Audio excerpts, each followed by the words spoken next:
Weaver, WTN News.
East Bank going eastbound. We've got a crash right there at Shelby Avenue. Madison, a crash, 65 northbound, just past Old Hickory Boulevard. And then Rivergate, a crash, 65 southbound past Vietnam Veterans. Rural Hill, a crash, 24 westbound near Bell Road. I'm Ken Weaver.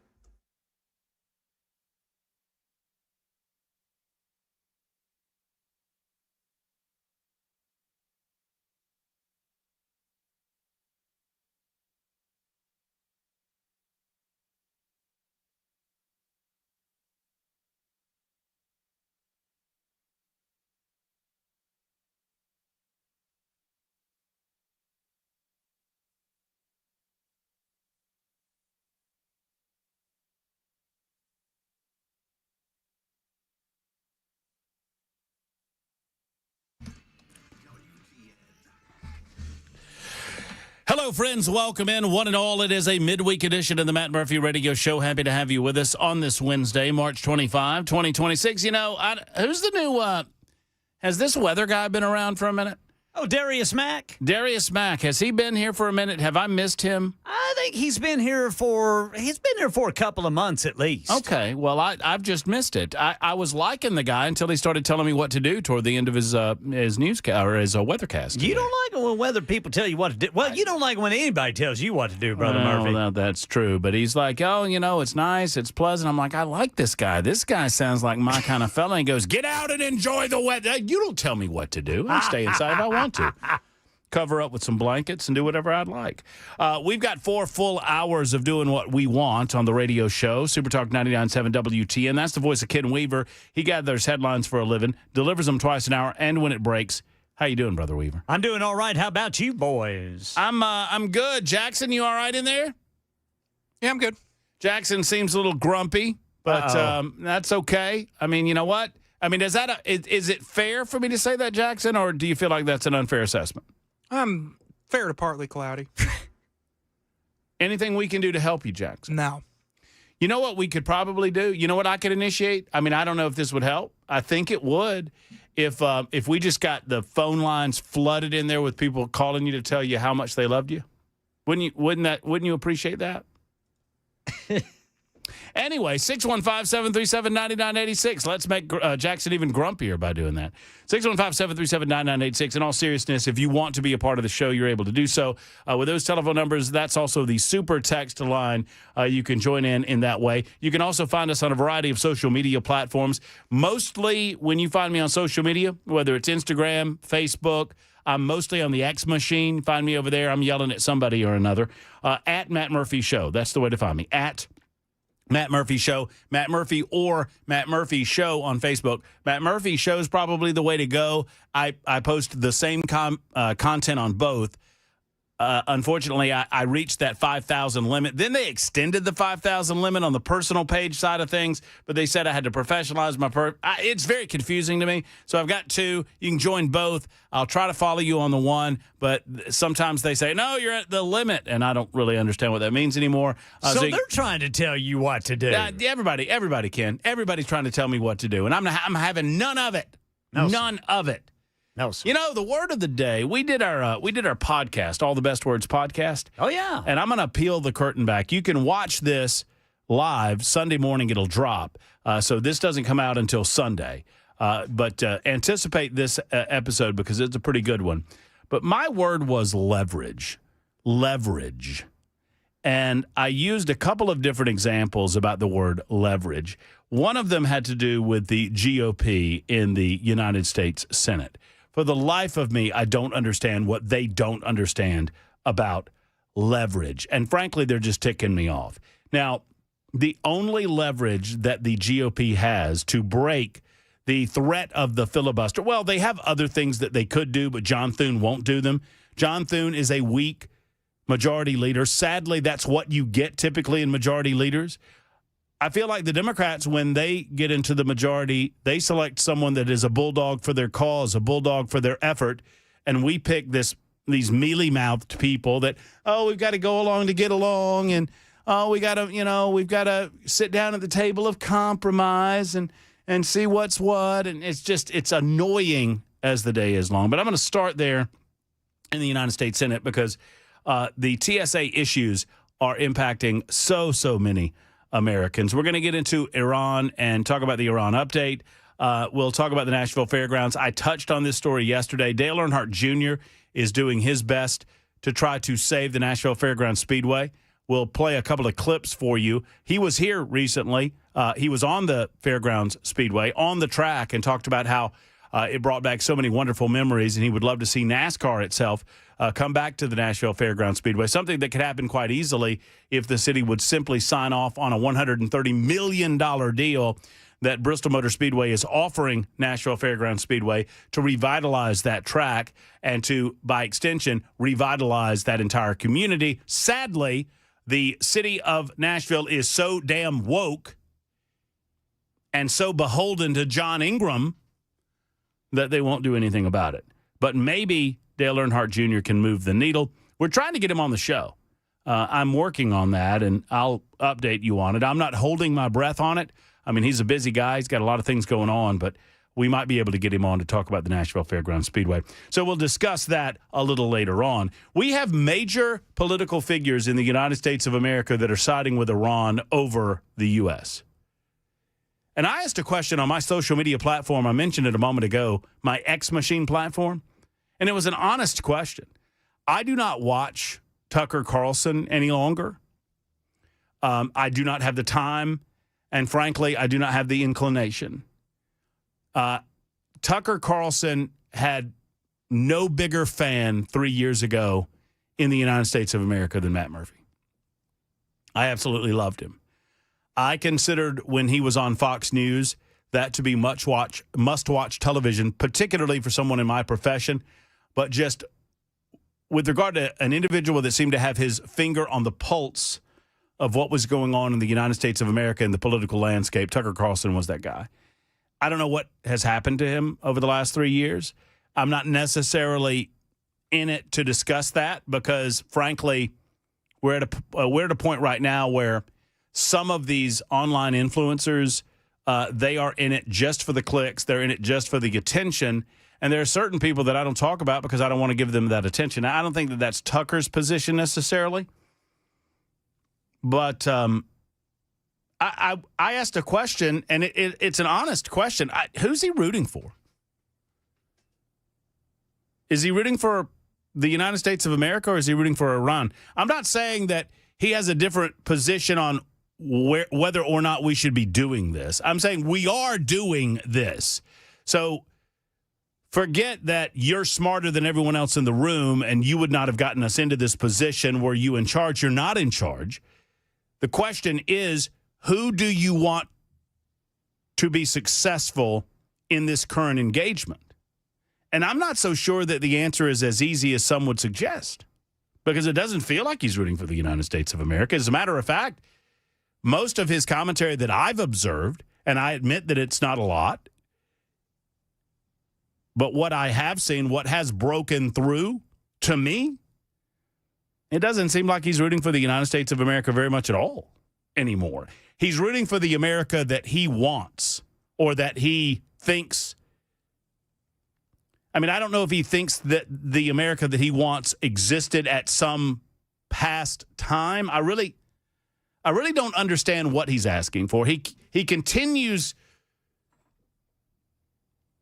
He advocates for draconian social norms enforced by a centralized state, and he uses as example mostly Muslim countries as examples of how life is so much better when our daily activities are governed by and our social norms are enforced by a centralized state power. And in the cases of these Muslim states, that would be the Islamic State or the Islamic religion. And that's not freedom. I mean, I understand that that's control. I understand that, you know, you don't see a lot of political dissent in North Korea.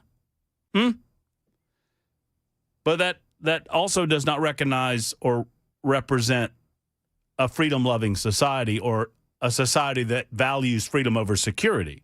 If you value security over freedom, well, you can get it, but it's at the cost of liberty. I don't know. It's just an interesting topic, and I'm not going after him. I would not. I mean, perish the thought. I'm a bug on the windshield of the huge 18-wheeler that is Tucker Carlson rolling down the highway, so I wouldn't suggest. But I do suggest that he doesn't seem to be America first anymore. He seems more to be America sucks. And that seems to be what some of the right-wing, quote-unquote, influencers, clickbaiters on social media are gravitating toward. Just a thought on that, too. But we'll start. Well, I'll tell you what. We'll start after I tell you it is Wednesday. I mentioned that. You can find us on a variety of platforms. Spotify is one of them. TuneIn is one of them. iHeart's one of them. We're on all kind of apps. You can download our app and take us wherever you'd like to go. Supertalk 99.7 WTN. Just download the app and take us where you will on your smartphone technology or your laptop or whatever you might be using, whatever device you might be using. You can also find us on Talk TV, YouTube, Facebook, Twitter, Twitch, Rumble, YouTube, Facebook, Twitter, Twitch, Rumble. Find us on Talk Television. Like, subscribe, do us a solid. Do that. It helps us out tremendously if you do so. If you like what you hear, or even if you don't, give us the old thumbs up. You know how much that costs you? I know that Ken Weaver does. Ken, how much is it costing today? Are you looking at the tote? What is it costing to like and subscribe today? Absolutely nothing, boys. Yes. Nothing. That's a pretty good price. We'd appreciate that. It's episode 1005 of the Matt Murphy Show on Supertalk 99.7 WTN. So for the life of me, I don't understand why Senate Republicans snatch victory from the jaws of defeat, or defeat from the jaws of victory. I never quite captured how to say that. One way or the other, Senate Republicans have decided that they are making headway toward a deal that they say would fund the Department of Homeland Security. They have sent a proposal to Democrats. They did so yesterday evening. President Donald Trump said he's not on board with any of this. You've been hearing about this throughout the course of the day within the news. At the White House meeting between the president and a group of GOP senators, which included Senator Katie Britt from Alabama, the Republicans return to Capitol Hill with a new sense of optimism about ending the 40-day stalemate. The Republican-led deal would fund the bulk of DHS except for immigration and customs enforcement, and removal operations. You with me so far? According to Alabama Daily News, Britt, the lead Republican negotiator, said, I think we stand shoulder to shoulder with our law enforcement officers, and we're going to make sure they have the resources and the funding they need. I'm happy to keep talking about ICE's enforcement and removal operations, but let's get the rest of this done. I mean, literally, this is what Democrats asked for, so they finally got it. Let's do it. This is, am I reading this wrong? This seems to be Republicans negotiating their way out of any leverage that they have to continue the immigration and customs enforcement operations that the American people voted for last year. So they're soft. They're soft. They have soft bellies. They do not know how to do the tough work that is necessary to get this country back on the right track. And they are handing the Democrats the victory here. Now, understand where I'm coming from. I don't want a single one of you to have to wait in line at B&A Airport. I don't want a single one of you to have to wait in line at Hartsfield International. I don't want a single one of you to have to wait for hours on end to board a flight because we have a lack of Transportation Security Administration personnel processing individuals and getting them safely onto those airplanes. Obviously, I don't want that. But what other negotiation leverage do the Republicans have? This is the Democrats' shutdown, not theirs. It's the Democrats. And unfortunately, the mainstream media will not call this out the way that it is. And obviously, we know that were the shoe on the other foot, they would be squarely blaming the Republicans. They're not blaming the Democrats. This is, however, the Democrats' shutdown. And the only place that a majority of the American people are feeling this right now is at the airport. And if you give them the funding of the airport, if you take away that level of pain, the Democrats have no incentive whatsoever to move a bit. And the majority leader in the Senate has already demonstrated that he doesn't have the intestinal fortitude, the cojones, if you will, to do what is necessary to make them do the talk and filibuster. And so you're just giving up. This is what is called giving up. In the meantime, did you hear what Delta Airlines is doing? I absolutely love this. They are stopping any and all preferential treatment for politicians regarding the length of the line in the airport. In other words, up until now, Delta, along with every other airline in our American airspace, they would give specialized treatment to individuals in the United States Congress, representatives or senators. And I would imagine the executive branch got the same type of treatment, right? If you're a member of the Trump administration, if you're a congressperson, if you're a senator, you're going to get to go to the front of the line. Delta has ended that in Atlanta and I suppose everywhere that Delta serves. They've said, no, you're going to have to stand in line like everyone else. Our resources are crunched, and we simply do not have the resources to continue that any longer. And I absolutely love it, and I hope every airline does it. That is called putting pressure on the politicians because the politicians won't get something done. That's not necessarily taking a political stand on the part of Delta, but it is taking a stand like, you got us into this mess, and until you get us out, you don't get the special treatment that you've lost those privileges. Let's put it that way. Republicans, for the life of me, I don't understand why they would hand the Democrats the piece of leverage that they have. No one wants to cause the American people pain, but the American people need to understand the Democrats are doing this. The Democrats value the illegal alien over the American citizen. They value the individual that came here improperly against the rules over you and your ability to fly freely and without complication around the country. And the only way to cut through the shield that is the mainstream media is the pain at the airport. And instead of the Republicans saying, this is the... every single day, Republicans should be demanding equal time, or at least time, on the major mainstream media networks to explain this is the Democrats' shutdown, and it's the consequence of the Democrats' shutdown that leads to the pain that people are feeling at the airport. Instead, they're like, oh, well, let's solve this part of the problem, and we'll talk about enforcement with Immigration and Customs Enforcement later on. Oh, by the way, ICE is merely enforcing the laws that have been on the books for decades.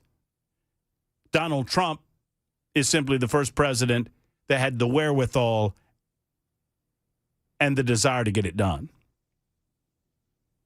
615-737-9986. If you'd like to be a part of the show, we're just getting underway. It's 24 after the hour. Lots to do on the Murphy Show on Super Talk.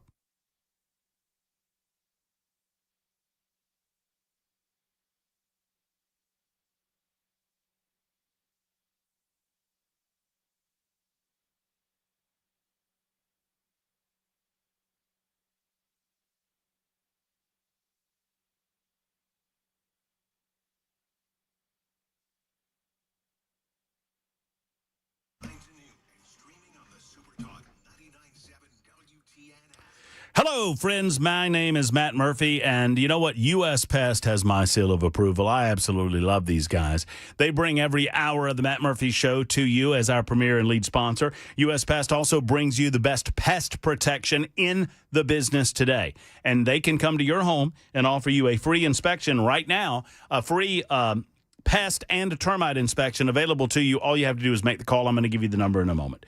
So they don't pressure you.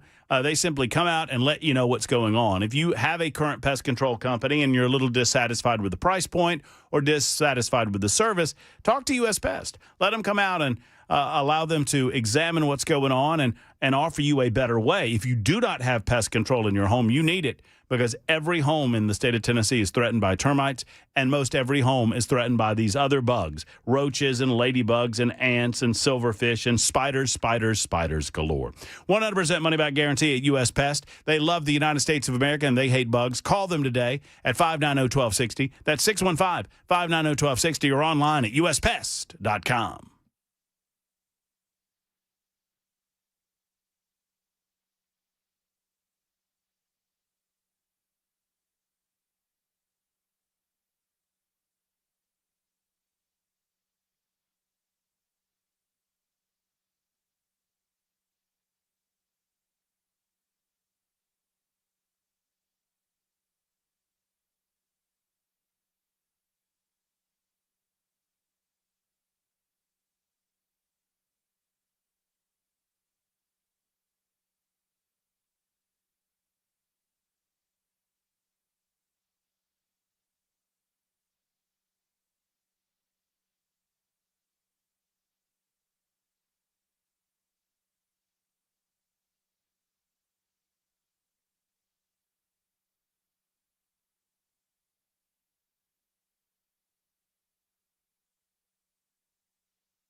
Nashville Electric Service says it's dealing with a lot of serious threats. That and more coming up at 3:30 on Super Talk 99.7 WTN.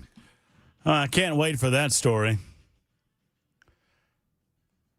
You know, I was thinking about this, listening to, it was either Joan or Ken, I think it was Ken Weaver, earlier today, delivering a newscast, talking about Nashville Electric Service.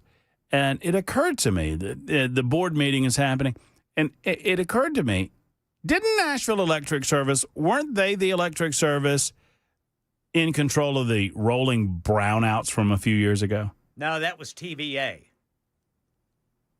That was TVA on the whole. Yeah, that was Tennessee Valley Authority on a whole telling its members that in order to avoid complete blackout, they had to have brownouts. Right. So that impacted NES, but it was coming from TVA. Right. Yeah, okay. All right. I was trying to get my mind wrapped around what that was a few years ago during that ice storm. That was Christmas Day. Oh yeah. I think 2022 or 2023. Christmas Eve. I want to say it was 2023 because I think I was in Mount 22. Juliet at the time. It was 22? Yeah, because it was my first year here. Because we were dealing with the blackout doing Titans pregame. Ah. Okay. I'm just trying to get my mind wrapped around some of the repairs that have been done on the electrical system. They promise that they're going to do a lot better, though.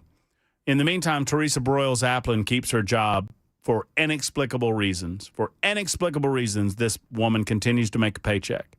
And she failed so many people. People died as a result of her failures. People died as a result of her failures, and it doesn't seem that she will face any consequences whatsoever. We'll just roll merrily along like nothing ever happened. You can get on board, 615-737-9986, if you so desire. A lot of reaction to my commentary on the United States Senate, specifically the Republicans in the Senate, we will discuss next. Speaking of Republicans, we'll talk to Debbie Matthews about being kept off of the GOP ballot in the state of Tennessee. That's coming up next on Super Talk.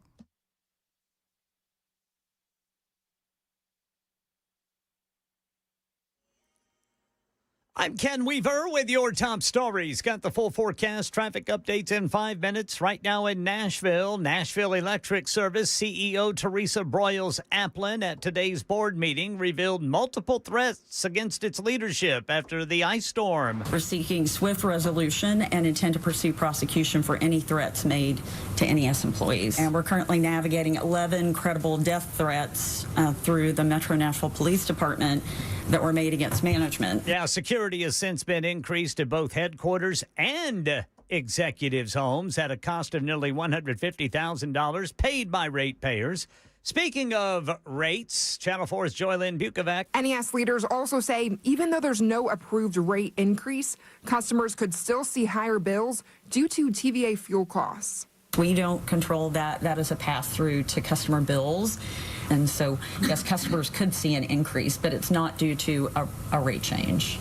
An independent review into NES's storm response is now underway with a preliminary report expected next month. NES also says that they're using new technology to better look at the trees from an aerial perspective and see which ones need to be trimmed. A jury in federal court in Los Angeles says social media companies Meta and YouTube are liable in the case of a woman who claims social media addiction as a child led to mental health issues.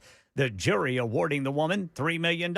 Reaction now from the companies. Here's ABC's Alex Stone. In a statement to ABC News, YouTube saying it will appeal the verdict. It says, quote, the case misunderstands YouTube, which is a responsibility-built streaming platform, not a social media site, end quote. Separately, Facebook and Instagram owner Meta saying it also disagrees with the verdict and it's evaluating its legal options. The belief is if the case is allowed to move forward by higher courts, that it could open a floodgate of lawsuits against social media companies by plaintiffs seeking money. That's the latest news. Traffic and weather next. I'm Ken Weaver, WTN News.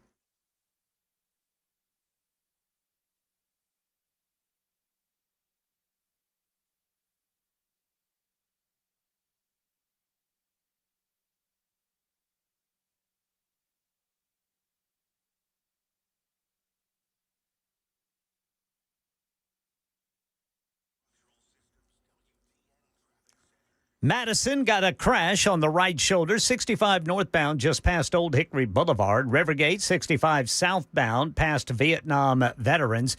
Lot of brake tapping now if you're northbound 65 to the south loop, eastbound 440 to 24. That continues, eastbound 24 from 440. And then to go northbound on 65 from eastbound 40, you're coming to complete stops. I'm Ken Weaver.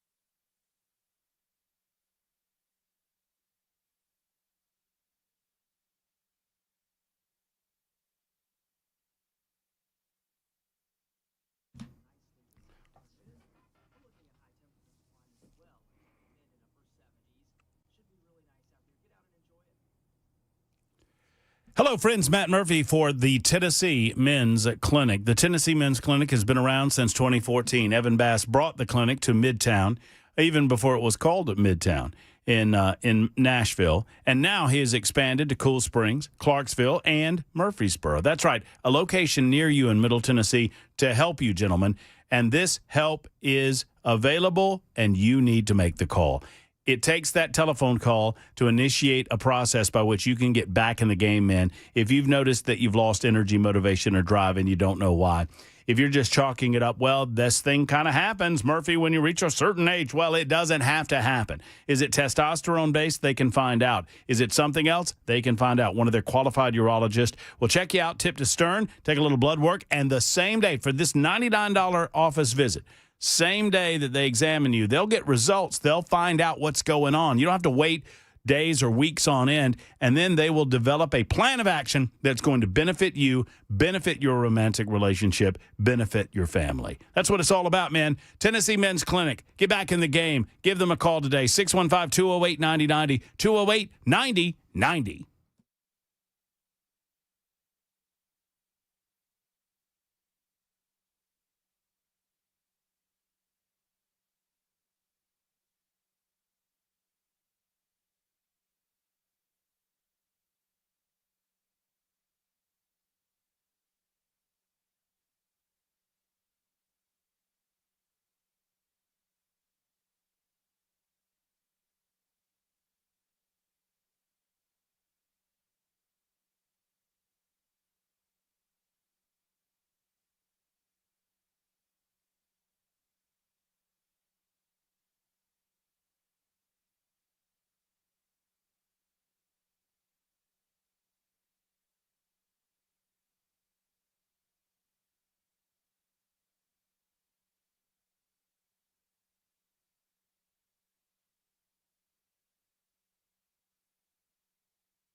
Super Talk 99.7 WTN wanted to give, before we get to your telephone calls to discuss the Republicans in the United States Senate, there's another aspect to what they're doing up there, and that is the SAVE Act. And it does not feel to me at all like Majority Leader John Thune is setting up a vote that would actually get this accomplished. it doesn't seem like that's his stated goal. From everything that I've heard from John Thune, he seems to just want to get the Democrats on record, I suppose, so that he can accuse them of not wanting voter integrity in these blue states. You think the blue voters in the blue states care about voting integrity? I mean, we should all care about voting integrity, but they don't. So I don't understand what impact that's going to have. What we need is the SAVE Act passed. And we need to take a heavy-handed approach on it while we have the majority, and that's something that John Thune's not doing. More on that coming up in just a couple of minutes as well. But we told you this story, and we had our good friend Debbie Matthews on the show to relate the story to you, that the Tennessee GOP, and I just want to remind you, this is not my party, this is not my club, this is really not my business, but I'm intrigued by the approach that the Tennessee GOP seems to be taking under the leadership of Scott Golden. The Republican Party in the state of Tennessee, without saying so, has indicated as much to their fellow Republicans that if you want to be a Republican, you can't criticize other Republicans. And if you criticize other Republicans, they're giving you the boot. They expect you to get in line and follow suit with the establishment. And if you don't, if you suggest in any form or fashion that the Republican Party is doing things a little bit wrong or maybe not in the best interest of the people of the state of Tennessee, they're going to boot you out of the club. And I don't think that's a way to run a railroad. To speak on this, our good friend Debbie Matthews rejoins the program on Super Talk 99.7 WTN. Hey, Debbie. Hello, Matt. Thank you for having me. It's so good to get to talk to you twice in a week, but it's a sad. Well, I'm very curious what so those that, let me give the backstory real quick. So okay. 40 individuals were informed. It came out in the public first, but eventually y'all got letters telling you that you were not going to be permitted to be on the ballot as a Republican during the primary that's upcoming. Do I have that right? That's right. It's turned out that it was 40 for this cycle for the primary in August, but earlier in the year they kicked another 100 off for the March primary. So there's 140 Republicans that have been disenfranchised on this since the beginning of the year. But on this round, it was 40. My name was included in the 40. I heard nothing from the party, and there was this deadline looming, and then I get a registered letter that said I was not bona fide. Now, per the bona fide definition in the bylaws, it is that I have to be 3 out of 4 primary votes, Republican Party primaries.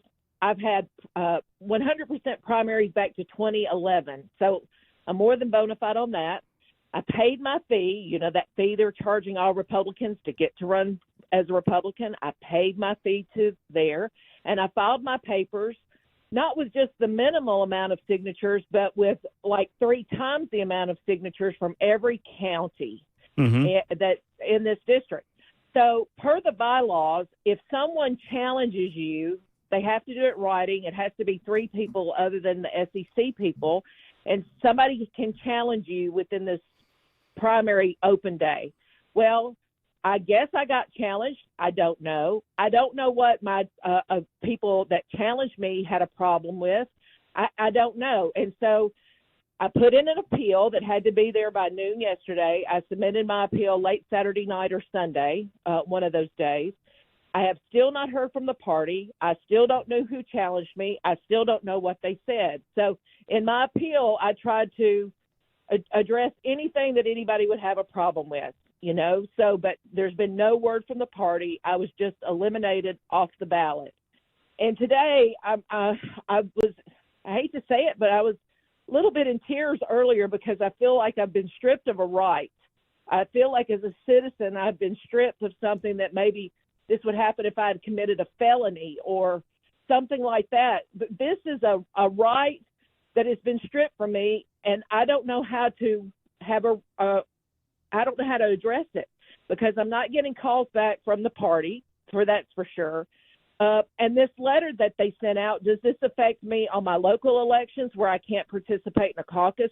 Does this affect me for any other position that I want to run for? This letter has long-reaching, secondary and unintended effects from them maybe, but I've got this letter that says I'm not a bona fide Republican. Now, I will tell the audience, yes, I have called them the low T GOP because we cannot get they are. things passed. Right. Whether it's federally or even on the state level, we're having a horrible time with election integrity in the state. We can't get anybody to pay attention at all. Bills are presented and they're stopped. It's just, yes. So as a citizen, I have the right to say, freedom of speech, that I have a problem with what's happening in our elections.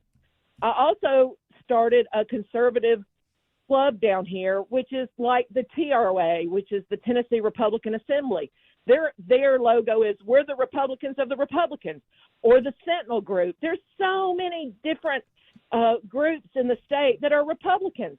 I just started a club. I'm in no competition to the GOP. They know that. I invite them to our events, but I have ticked somebody off somewhere, but I don't know who. I don't know why. And the person I was running against was the person that was going to make a decision on whether I was. So have you heard about a decision regarding your appeal yet? Yes, that came out Tuesday, came out last night. The final list came out last night, and I am not on the ballot. They did not talk to me about my appeal. They didn't even document that they have received it.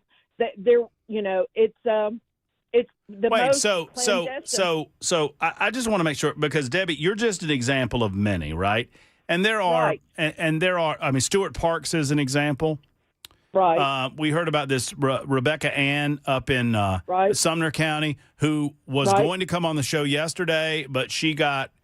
Well, I won't characterize why she decided not to, but she just said she decided not to. She was told that it might be in her best interest not to. So they're strong-arming people not to talk publicly about this. I'm not speaking of her particularly, but I'm just in general, and you're willing to do it.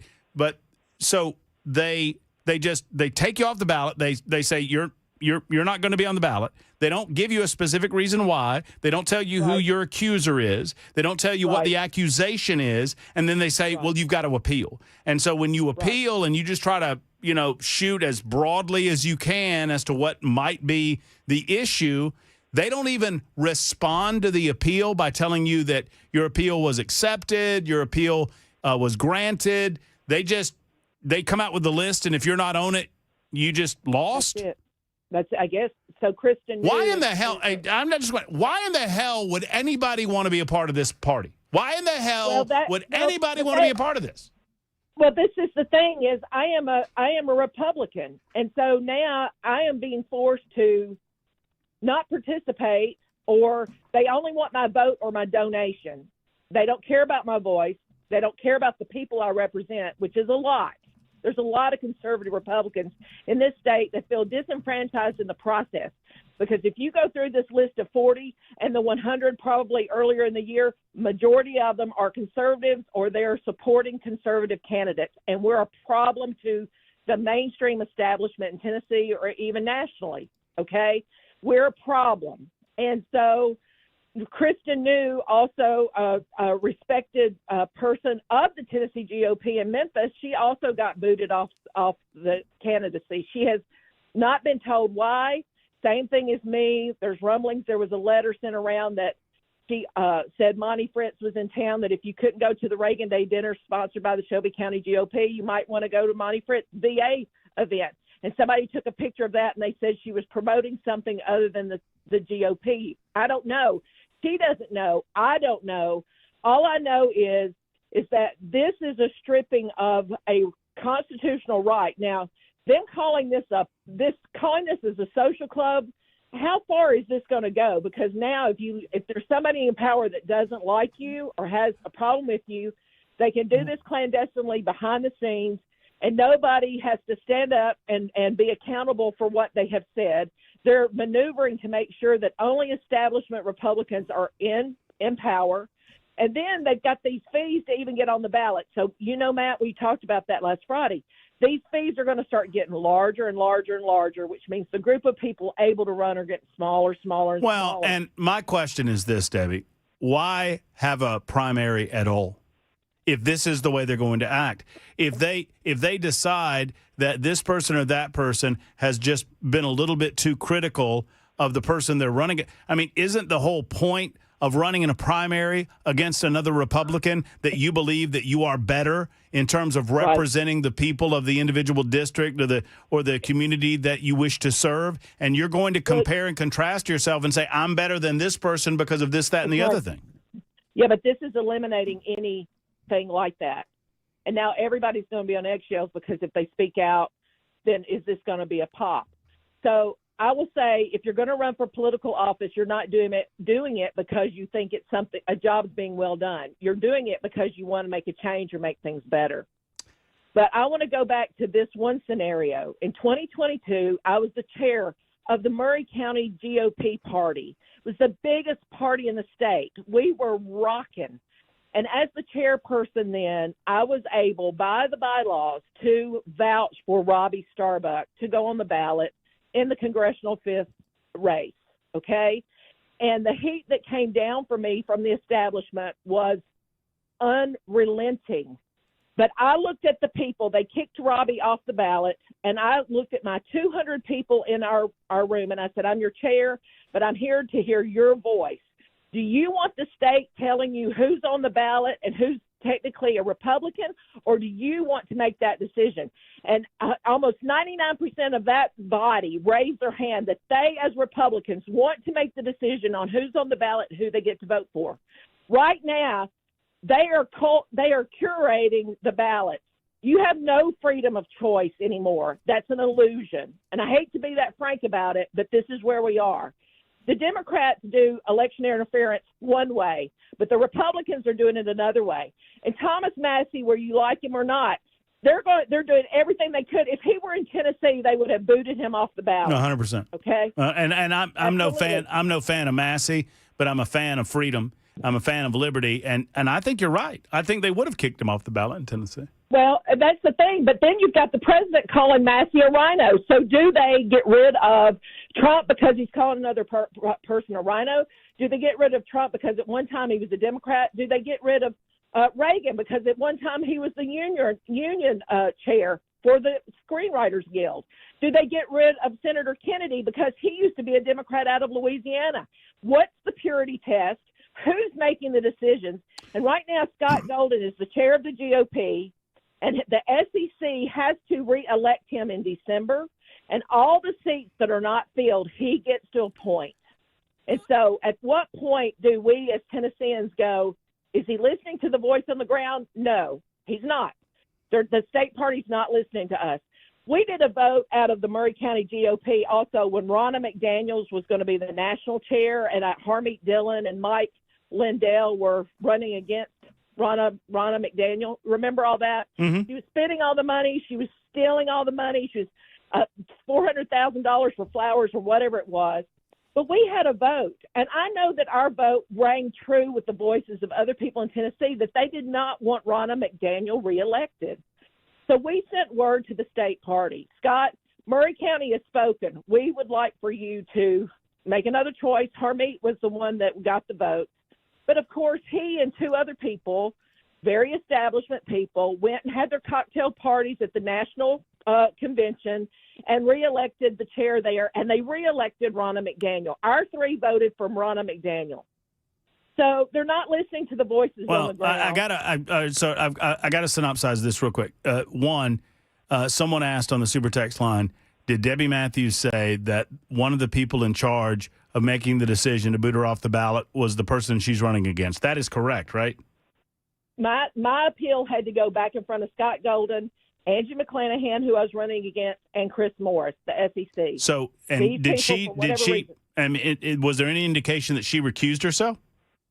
Well, I had heard she was going to recuse herself. She said that, but there's been no record of the vote, no record of them reviewing anything, nothing. It's a real garbage way to run a railroad. Let me just tell you. And I'm sad to report that with Scott Golden at the helm, it becomes more and more clubby and more top heavy, and you're running off, especially rural, salt of the earth, Walmart Republicans as a result. for these establishment elitists that can afford the money. And for those asking, yes, it amounts to a poll tax, but it's a private primary. And because of that, there's not a lot of challenge that you can make. These fees are poll taxes, in my estimation, Debbie. I agree. And right now it's $5,000 for you to run for governor. That's a lot of radio ads. That's a lot of newspaper ads. That's a lot of door knocking personnel. That's a lot of money, but it goes straight to the party as a donation. So even like my $100 that I put in last week to get on the ballot, or week before last, I was like, am I getting that back since I'm not on the ballot? And I was told, no, that you made a donation to the party. So that's sort of where everything sits. And again, it makes it hard for people to make any statement of disagreement within the party because, there is a chasm right now in the state of Tennessee. So I told Scott that in my appeal, I was like, this is a chance for us to come together or make sure that conservatives are represented in the process. And then whoever wins on the ground wins. That's it. Just let us campaign. Just let us Well, run. it feels to me like that's the spirit of what our founding fathers intended. And sadly, that spirit has not been carried through in the Tennessee GOP. I've sadly got to leave it there, Debbie. I love you laying it out there where the goats can graze on it. I love your passion on this. Keep us updated. Hopefully you'll get some sort of messaging back because it's my understanding that while you are told to go to Scott Golden to get answers as to why you were kept off the ballot, that he's not answering any calls from most everyone who was left off the ballot. So it feels to me like Scott Golden is hiding. But we'll leave it there, and we'll take up the conversation next time. Thank you so much. Thank you, Matt. All right. Take care. Take care. There's Bye. Debbie Matthews from Murray County, 615-737-9986. It's 5 till the top.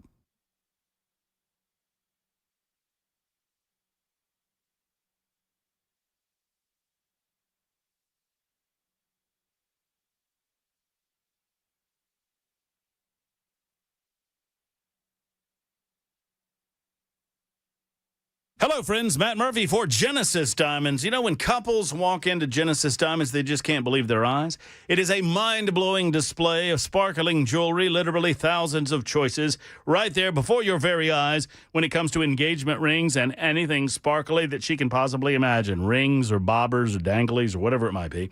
The consultants at Genesis are non-commissioned. That's pretty nice. That means that they're not transaction-focused. They're not retail clerks. They're not there to sell you something. They're not there to upsell you anything. They're there to help you find the right thing for you. So they're going to take time with you. They'll offer you a beverage. They'll ask some questions. They'll walk you through the store. They'll give you an education. And then when it comes time, they'll help you find that very special something for the loved one in your life. That's what it's all about. Bottom line, Genesis will take care of all of the risk, all of the mystery, all of the confusion, and help you make a decision about that very, very important special purchase that you're about to make, something that you're going to have confidence in and love for years to come. It's Genesis Diamonds, genesisdiamonds.com in Green Hills and Cool Springs. Tell them Matt Murphy sent you.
I'm Ken Weaver with your top stories. Got the full forecast and traffic in 5 minutes. Right now in Nashville. Nashville Electric Service officials say they're working with Metro Police on a number of harassing emails, including at least 11 credible death threats since the January ice storm. WSMV Channel 4 investigates chief reporter Jeremy Finley says ratepayers are paying for private security for the CEO and chief operating officer. NES's embattled leader, Teresa Applin-Broyles, started receiving 24 hours a day protection from off-duty Metro Police at her Nashville home on February 1st. That's according to emails between Metro Police and WSMV4 Investigates.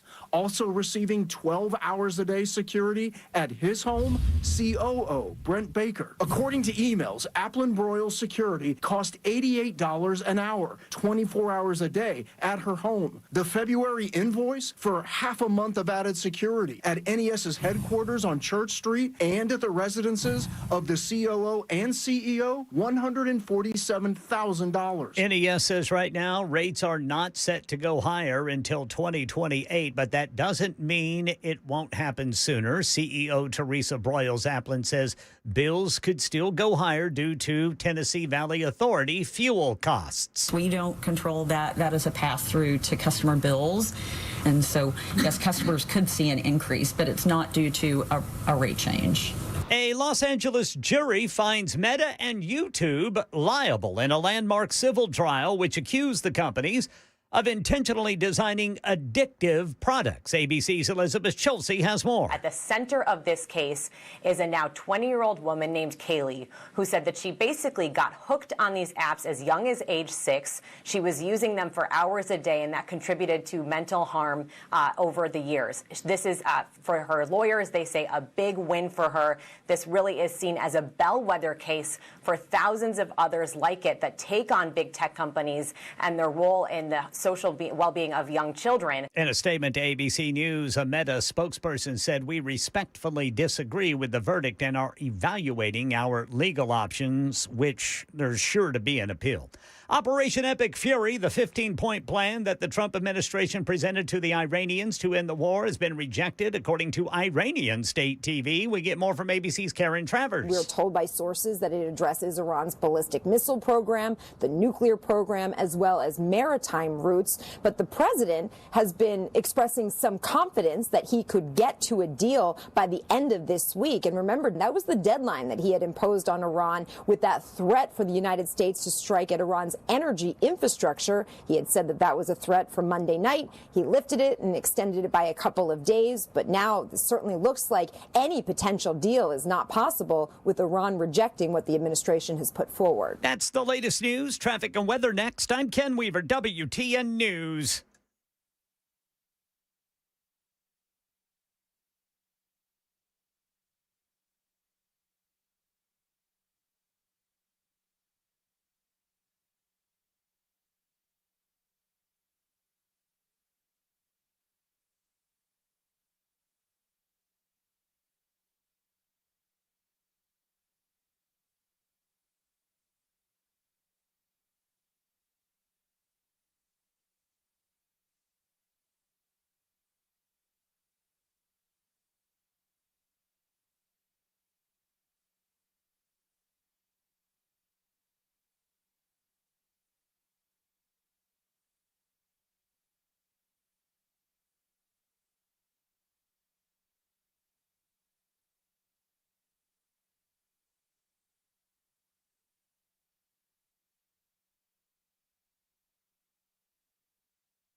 Bellshire, we picked up a crash 24 westbound past Briley Parkway North. Madison, a crash right shoulder block 65 northbound past Old Hickory Boulevard.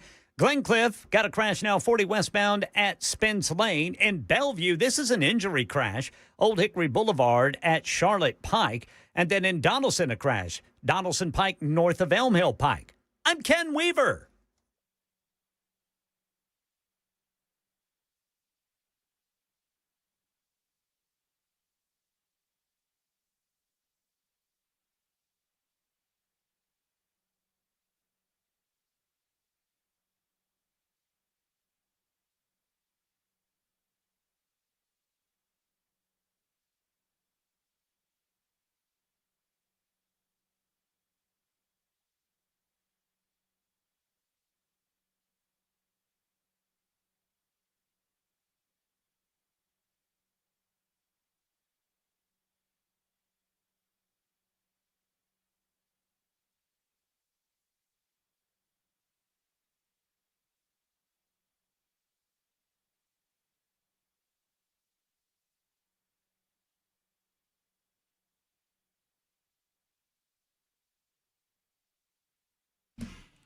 Super Talk 99.7 WTN. Matt Murphy and the Matt Murphy Radio Show continues during the 4 o'clock hour. Thank you for being with us. It is 9 minutes after the hour.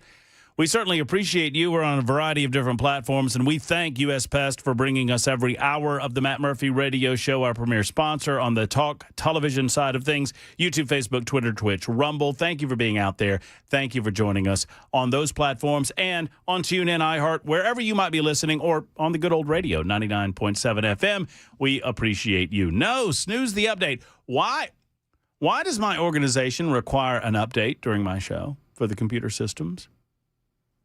It's a mystery. Is it a box in the lower right-hand corner? Oh, yes, Mr. Kenweaver. I get that, too. I get it. Your organization is requiring an update for Google Chrome. I think it's a scam. I'm going to go ahead and snooze this update. Should I close all and update, Ken, or snooze? Be careful. Be careful clicking on something. I think it's Scott Golden trying to get in your computer. Might be. Scott and I have had an interesting relationship. So my background on this, once again, I believe that our representative republic serves the people of Tennessee best when we are most open in our ability to, if we are called to public service, to serve. And I believe that these challenges serve the people best, right? It might not serve the establishment best, but it serves the people. And I got here in late 21. December 13th was my first show. And by spring of 2022, there were primaries going on. And remember, you might recall that the Tennessee General Assembly redrew congressional lines in such a way where it was believed, and it came to fruition, that a Republican would have a great opportunity to take congressional district number 5. They sliced up Nashville. In their words, they took a community that only had one representative, and they created a community that had 3 representatives in Washington, D.C. And so they redrew 6, 7, 5, I guess 4 to a certain degree. And they restructured, and Cooper, was it Jim Cooper, I guess it was, decided not to run anymore. He was the Democrat congressman from Nashville. We had 2 Democrats, now we have 1. Steve Cohen's the only one. And this was the district that was created that was eventually won by current Congressman Andy Ogles. Well, at the time, there were a number of people vying for that seat. It was an open seat, obviously. Andy was one of them. Robbie Starbuck was one of them. There were others. And some were better candidates than others. I'm not vouching for or promoting any one of these candidates. But I am here to tell you that Robbie Starbuck is a conservative. Robbie Starbuck identifies as a Republican. Robbie Starbuck had not been in the state long enough to collect enough primary and general elections, and he was not given a waiver, and they disallowed him being on the ballot. They booted him off the ballot. Now, every time I talk to someone on the election committee, the SEC, I'm told, well, those are the rules. Those are the rules. Those are the rules. Those are the rules. Well, who votes for the rules? You do. Y'all vote for the rules. Once again, it ain't my club, and this is a part of the reason why I would never be a Republican, because it's clubby, it's top-heavy, and there are people with lots of, and I've been in the room with them, there are people with lots of money that think that they own, especially rural voters. And they take advantage of the system that they created to make sure that they don't lose that level of power and control. And they use their money as leverage to do that. Now, that's just what I know. That's just what I know to be true. It does not make it right. It is also not my club. But I would say the two political parties in this state, like the two political parties in every state in the United States of America, like the two political parties federally, they have created this system by which, you know, Coke and Pepsi, they're fine battling it out for who wins the hearts and minds of the American people. But Coke and Pepsi, they don't want any other competition. So if Coke and Pepsi can battle it out amongst each other and they just keep the rest of the competition out, despite the fact that the competition might have a superior flavor and be a superior product, they don't care. They just want to keep the competition away because they know the enemy that's facing them across the aisle. And the same it feels the same way with Democrats and Republicans sometimes. Republicans don't seem to want challenges within their party to be better. And when individuals in the state of Tennessee, it's been my experience, when people in the state of Tennessee try to challenge people like Scott Golden, the head of the GOP, to push him to be better, to serve the people better, he gets his panties in a bunch. And they create rules further limiting who has say within that political system that they have created as a monopoly for conservatives in this state. Look, close the primary if you want. I won't vote any. I mean, I'm an example of why they should close the primary. I'm example A of why they should close the primary. Because I'm not a Republican. I vote with Republicans more often than not. I vote Republican. The last time I voted for a Democrat was Bill Clinton in 1992. I was a freshman in college. Wait a minute. Don't say it wrong, Murphy. No, I was a sophomore in college. And I voted for Bill Clinton. I did not make that mistake in 1996. But I fell for it in 92. You know how it goes. Skull and Mush, he's cool, he's playing the saxophone. Oh, this is awesome. This is probably why 18-year-olds shouldn't vote to begin with. But over the years, I realized that I don't want to be a part of a club that is as exclusionary as this one and that makes the demands that this one makes. At the same time, you know, I believe in a lot of the basic philosophical principles that the Republican Party at least claims to believe. And so I'm going to gravitate to them. And so I take advantage of the open primary system. And when I vote in a primary, and I do, I vote in the Republican primary, despite the fact that I do not claim to be, nor have I ever been, a Republican. I'm a small L libertarian. I don't belong to the Libertarian Party either. I always like to joke that I don't smoke enough weed or support hookers. So I can't belong to the Libertarian Party. That's a joke, libertarians. Don't get all mad at me. Don't do it. Bottom line is this. Close the primary or fix this. Because all this is doing is annoying people and pushing people away from the political process. And you don't need to do that at a time where there are a hell of a lot of blues coming into this state. And you let a lot of these blues come into this state and you tick off a lot of the reds, see what you get. You're going to get upsets. You're going to get surprises. And then folks will be standing around wondering, how in the world did this happen? We thought we had a stranglehold on the state of Tennessee. I tell you how it happened. Knock on Scott Golden's door and ask him.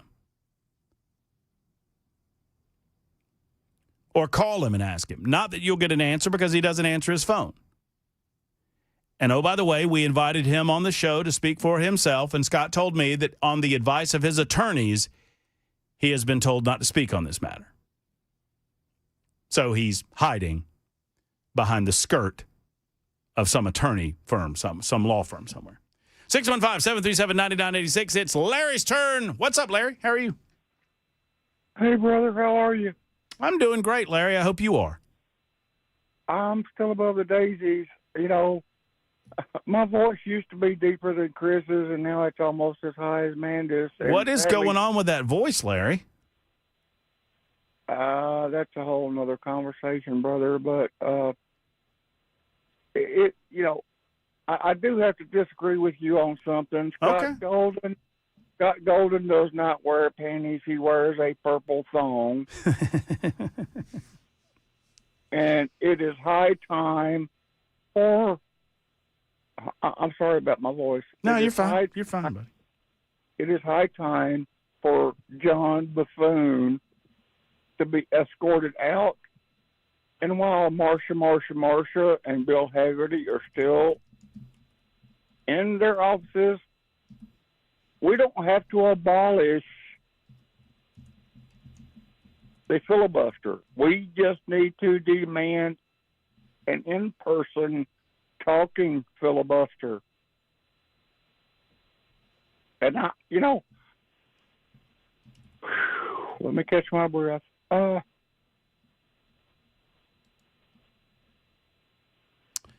Larry? It is high time, sir. Yeah. That we hold these people accountable. Larry, let me tell you something. If John Thune or anyone else in leadership had the guts that you have, had the tenaciousness that you have, had the spirit and the drive that you have, we'd be getting something done right now. But they're lazy. Yes, sir, they are. And listen, I mean, I'm no one to look up to, believe me, by any means. I mean, hell, I had to give my damn Harley. I didn't have to, but I did. I gave my Harley away. I sent you a picture of it. But, you have to accept reality. And the reality is that John Buffoon is a buffoon. And he can cry and whine all he wants and say, oh, well, he tried. He didn't try. He hasn't done a damn thing. And I'm sorry I said the D word. No, you're fine, Larry. You're all good. Just know I love you, brother. Well, I love you too, buddy. You take care, and I'll listen. Well, you take care, and I hope that I hope your voice gets to feeling better. I hope you get to feeling better. And we're thinking about you. 21 after the hour, David and Tom and Mike on the way. The Murphy Show continues on Super Talk 99.7 WTN.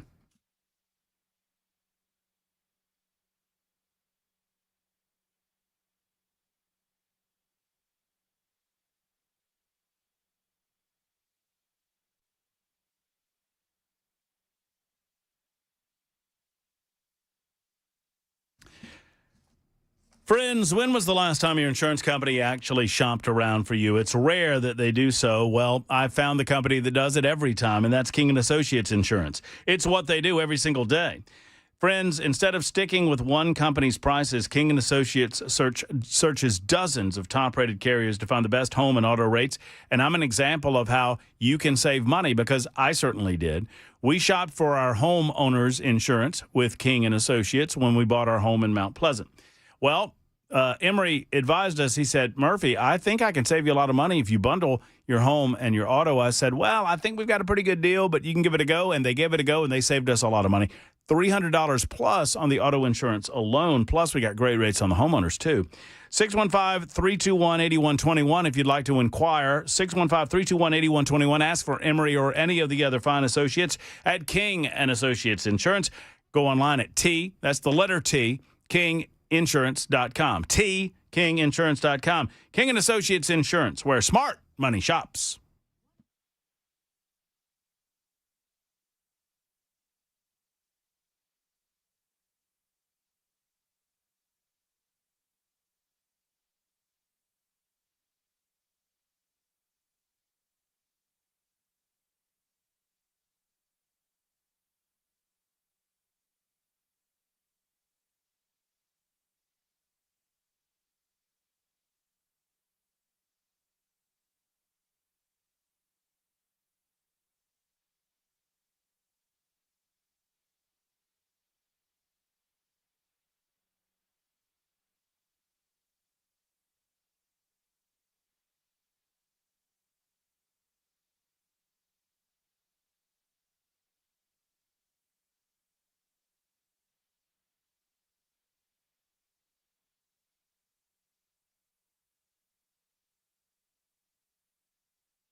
And right now in Nashville, we are breaking down today's Nashville Electric Service Board meeting. They added some things to their power restoration priority list.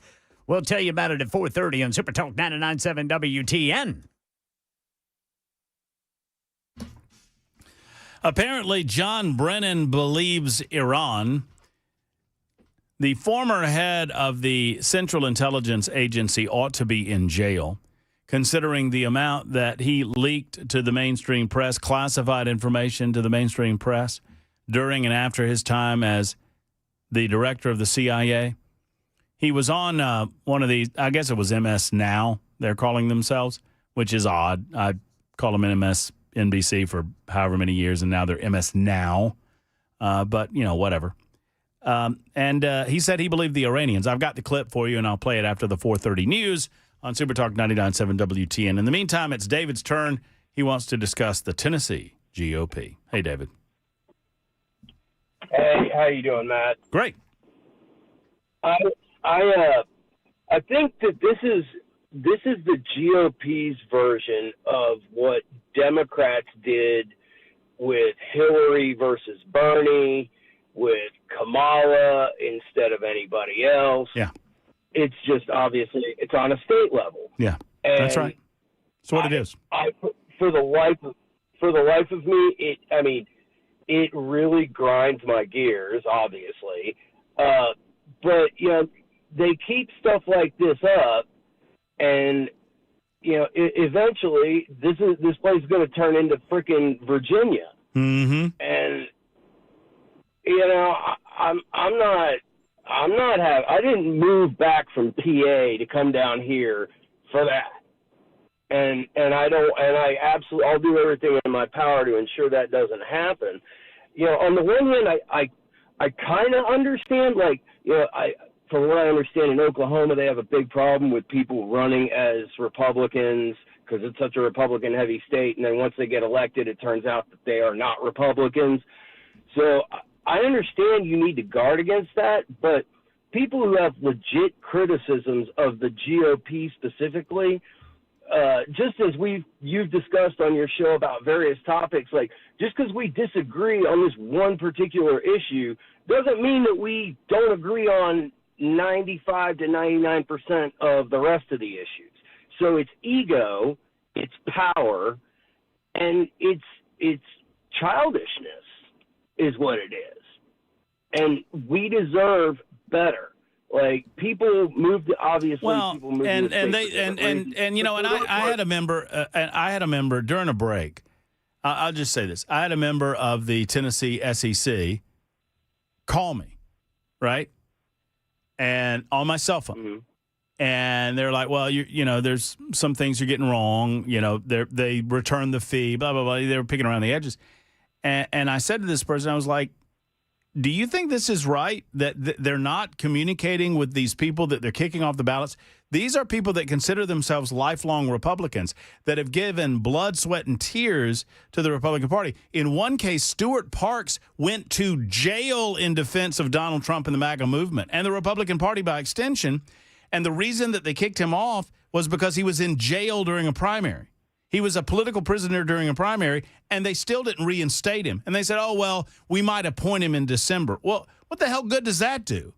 What about the community? What about communicating? I mean, no, it's jerkish, it's elitist, and it should be changed. Communicate with people. Tell them. Of the 40 people that were booted off this latest round, they didn't tell them why they were booted off. I mean, just communicate. Tell them what rules they violated and what the process is to get themselves reinstated. They don't even do that. Exactly. And, they obviously make these rules so onerous and so Byzantine that your average Joe who's like, okay, I want to do something, I want to run for office, is daunted by the process to even get started. And it is absolutely not the way it should be. And I don't believe that. I don't believe that. And I appreciate the call, David. I've got to scoot to the news, and I'll get to Tom. And I've got two Toms. Hey, if your name's Tom, give us a call. Let's just fill the line with Toms. How about that? 615-737-9986. I've already got 2. I only need like 5 more, 6 more. I don't think that 2015 Donald Trump could get on the ballot in the state of Tennessee. Think about that for a minute. Under the rules set up by the Tennessee GOP Executive Committee, the state executive committee, I don't believe that 2015 Donald Trump, if he were running for state office in this state, could get on the ballot with the current rules. So, take that for what it's worth. 31 after the hour. Now I'm losing Toms. Oh, my gosh. I'm not gaining them. I'm losing them. It's time for the news.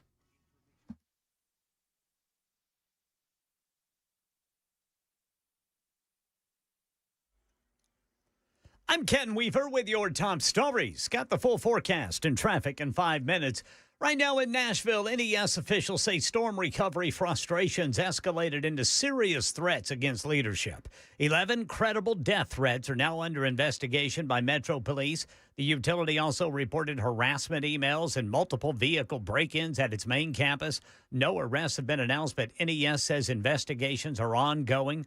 Nursing homes waited days for the power to come back on. Channel 4 Steve Mailing says it came up at today's board meeting. There are dozens of assisted living facilities and nursing homes just like this one on White Bridge Pike throughout Davidson County. And we learned that 44 of them weren't even on NES's list that have now been added. Jurors in California have reached a verdict in that landmark case against the parent companies of Instagram and YouTube. ABC's Mike Dubusky has more. As part of the verdict, the plaintiffs will be awarded $3 million in compensatory damages. The jury also found Meta and Google will be expected to pay additional punitive damages to be determined at a later date. But beyond the money, the verdict finds that for the first time, social media companies can be held liable for personal injury. Kaylee, the 20-year-old plaintiff in the case, alleged features like beauty filters on Instagram resulted in her developing body dysmorphia and other negative health outcomes. Mike Dubusky, ABC News. Operation Epic Fury. Iran has reportedly rejected a 15-point proposal from the U.S. to end the war. This comes after President Trump touted progress in reported talks with the country,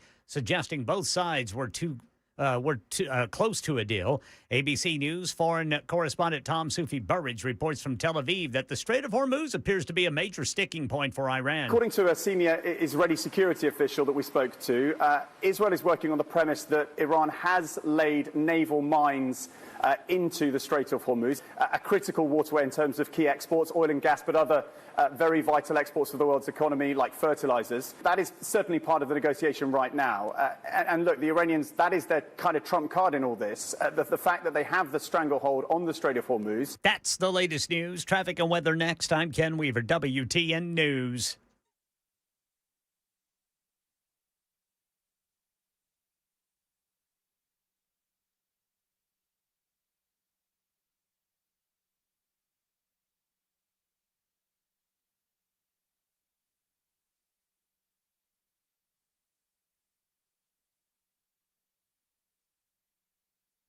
All right, looks like they're about to clear this crash up in Belshire, 24 westbound past Briley Parkway North. Also Madison, this one close to being cleaned up. It's the right shoulder block, 65 northbound past Old Hickory Boulevard.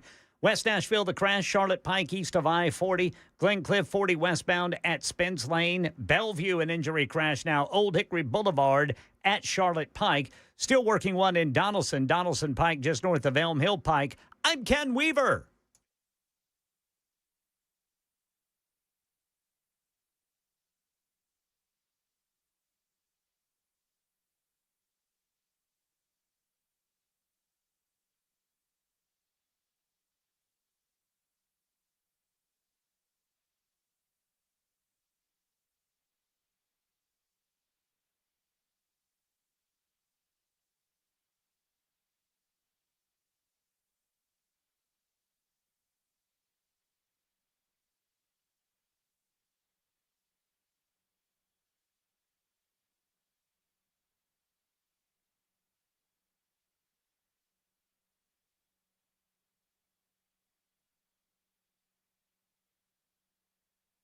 Hello, friends. It's Matt Murphy for the one and only Glock store. Friends, I love the Glock store.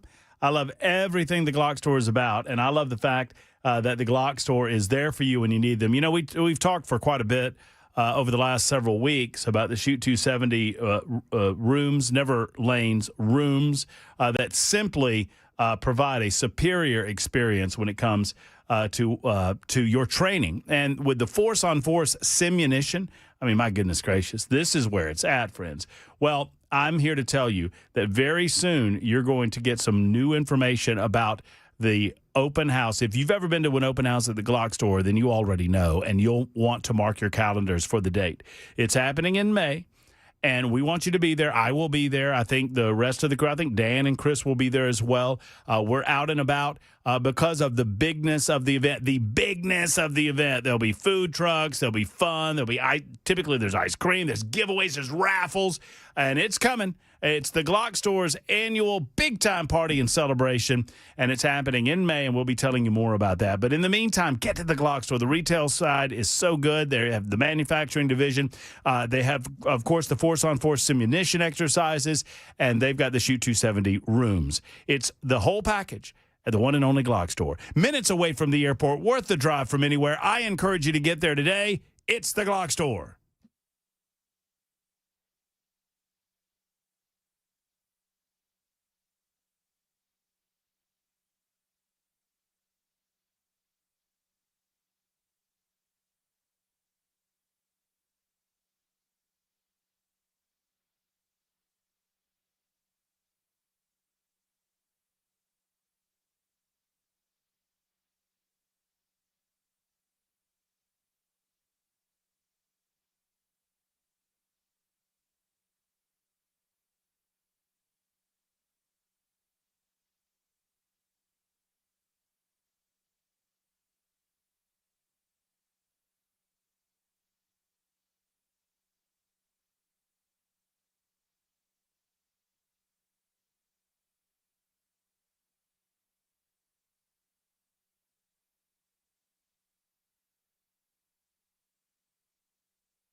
Super Talk 99.7 WTN.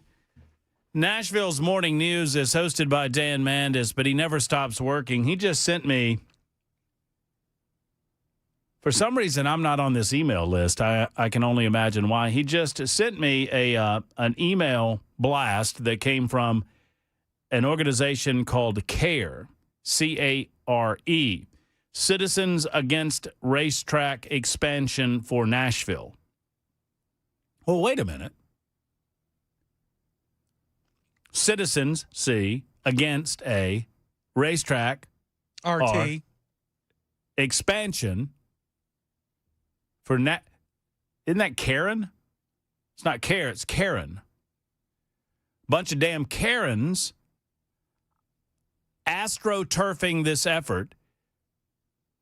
I guarantee you with every fiber of my being that John Ingram is sponsoring this, that he is footing the bill for this Citizens Against Racetrack expansion for Nashville.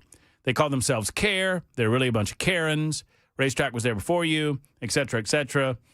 But I have more to say about that coming up in just a moment. In the meantime, there's some breaking news going on this afternoon. I want to tell you about it.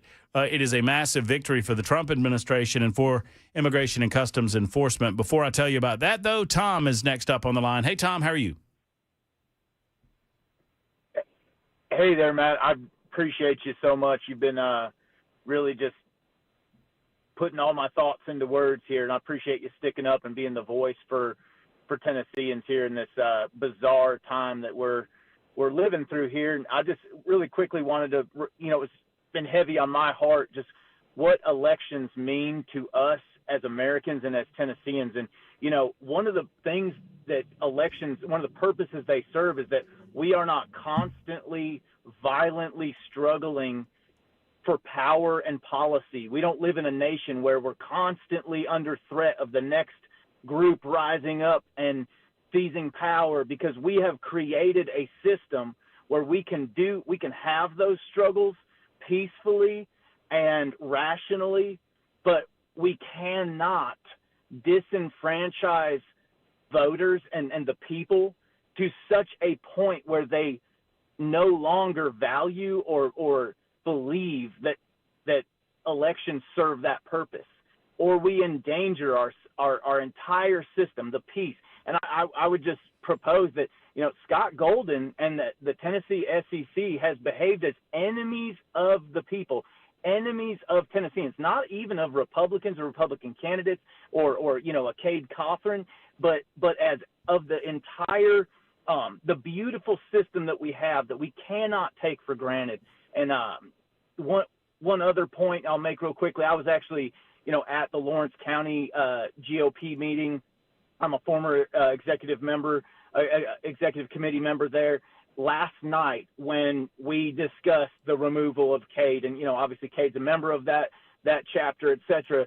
And it was as if these people who I know really well, the current executive committee, it was as if their families were threatened with physical violence the way they behaved. And I mean, I know these people, they're good people, they're bold people, and they were deathly afraid of Scott Golden taking the money from their county account and seizing it and suing them if we said so much as a whimper publicly as a party. It was incredible.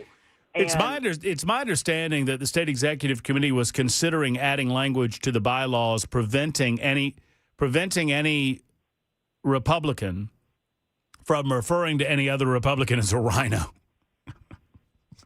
That doesn't surprise me. People are telling me that this was a discussion. I don't know if they voted on it or not, but this was a discussion. Well, and I would just encourage people. This is something is the only thing I can think is, you know what? Write in those candidates that you believe in. Write in Cade Cothran in District 71 if that's what's so on your heart, and write in those grassroots candidates. Do not be bullied. Now, we have got to do what we can to preserve the integrity of this beautiful system for Tennesseans, for the next generation. I think about young conservatives, what I was 20 years ago. And go ahead. Well, no, I don't mean to interrupt you, but here's where I'm at on it. If they're going to close off their club in the fashion that they do, then they need to open up the ability for other political parties to have the same opportunities in the state of Tennessee as they do. Right now, it's a two-party system. Well, to hell with that. If you're going to be this way, the Democrats are meaningless. If you're going to be this way, if you're going to be exclusionary to so many different conservative organizations, conservative groups, to the point, I'm just reading here, that I'm being told that at Saturday's state executive committee meeting, they debated adding language to the bylaws that says that you cannot speak against the GOP or use any derogatory language such as the word rhino referring to anyone within the Republican Party. Otherwise, they'll kick you out of the party.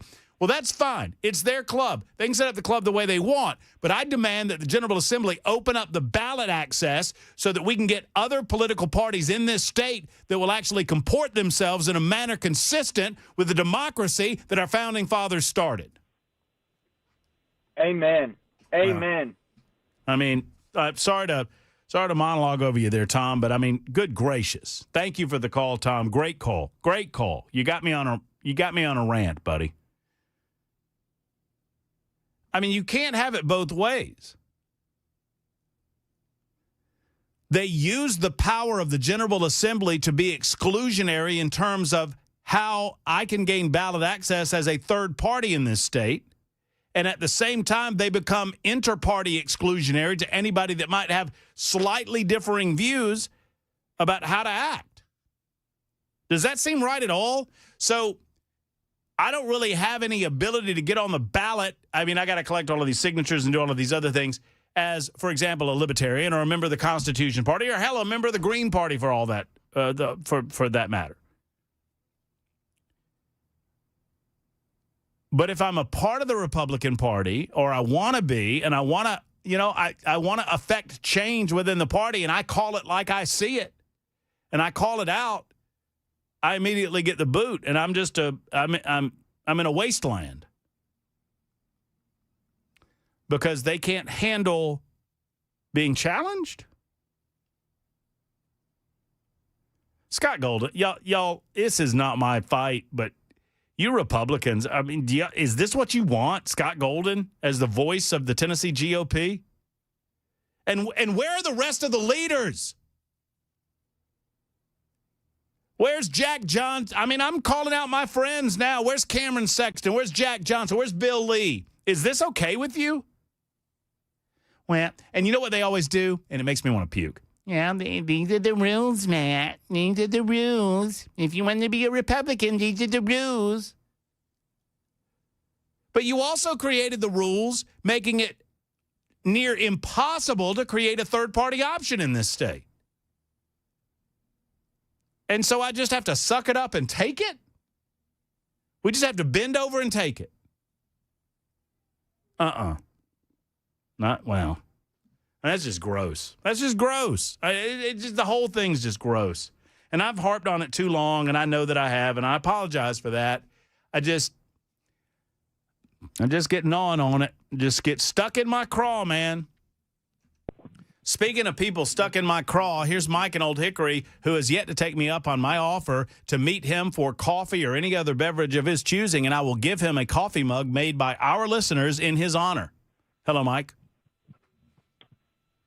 I'm not going to cheapen myself to a coffee mug.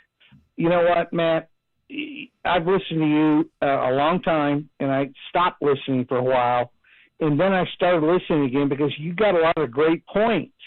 And that crybaby woman in your last hour said she could get on the primary because there's 100 people on there with an R behind their name. The fact of the matter is, Matt, that Marshall Blackburn's going to be governor. Big time. That's it. You better get over it. And the fact of the matter is that Memphis is blue. Nashville is blue. Chattanooga is going blue. And guess what? If Knoxville goes blue, we are a blue state. And so you may say, well, I need to run then run, Matt, run. You just need to get your buddies together, get everybody that loves you, that you talk to, that you say you have connections with, go run as an independent in the state of Tennessee, and then say, you know what, because there's three things, and there's three things that Tennesseans care about: state income tax, homeowners tax, all the taxes that we got rid of under blue governors years ago. If you are any way in favor of state income tax or property tax increase or sales tax increase, those are the only three things to run on. And if you're for one, two, or all three of them, you're gone. But Memphis, Nashville, and Chattanooga, They're in there. Those blue people, they like this stuff. So when that crybaby Republican woman says, I can't get on the ballot, what are Republicans supposed to do? So I'm going to ask you. Mike, are you making a point? I'm trying hard to follow a point here. I'm making a point. Okay, I'm trying hard. I'm making a point. If you hate Republicans and you hate independents, I've never said that. And you hate Democrats, I've never said any of this. Run. Go run in the state of Tennessee, Matt. I implore you to go run. What do you think? Put your speech out there. What's your speech out Hey, there? Mike, would you vote for me? No. Why not? Because you're sleepy. You're one of those kind of people that really does hate this country. You're one of those that you want to rule by committee. Whoa. You don't want to rule by the Constitution. Moi? You want to rule by the committee. If you don't agree with the Republicans, I hate this country. Hold on a minute. You hate Republicans. No, I didn't. You said that. I didn't. When did I say? When did I say I hate Republicans? The last segment with that woman that's crying. She's crying. Hold on, Mike. Hold on. Just Mike, shut up for a second. Hold on. Hey, Jackson, did you hear me say I hate Republicans? No, but I thought I was the politician here. Well, maybe. Mike, would you vote for Jackson Williams for something? No, I don't know who he is. He's the guy that screens the telephone calls. He's the guy that you call like 28 times a day and annoy. No, I don't call 28 times a day. That's a lie. It's close. That's another thing. It's close. Mike, you call. By the way, Mike. By the way, hold on, Mike. I'm gonna put Mike on. So everybody knows, Mike calls repeatedly throughout the course of the day. Repeatedly during the day, not every day, but a lot of days he calls over and over. If I piss him off, he'll call Jackson over and over again, annoying Jackson. Tell me I'm lying, Mike. You know what? You are lying. I don't call Jackson 28 times a day. That's a lie. That's a lie. Mike, you know I'm telling the truth. You call him over and over again. You beg to talk to me off the air. Matt. You'd be a good politician, Matt. Lie. Just lie, Matt. You'd be a great politician. Well, you should vote for me. No, what do you think? Vote for liars. Mike, what do you think? You're the one that brought it up. What do you think I should run for? Well, you know what? You ought to run for truth. Run for what? Truth. TRUTH, truth? Truth. Run for the real Constitution.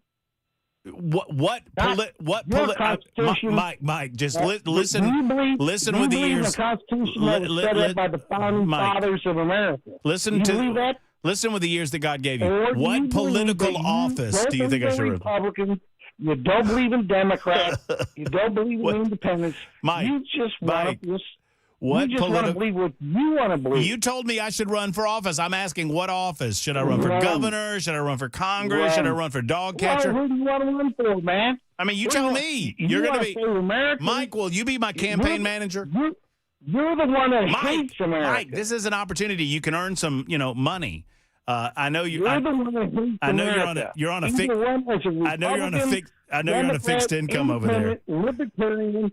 Whatever. Mike, run for office. Mike, I know you're on. We don't know who you are, man. Mike, I know you're on a fixed income. I know you're on a fixed income over there. You want to be my campaign manager? No way, because you'll lose.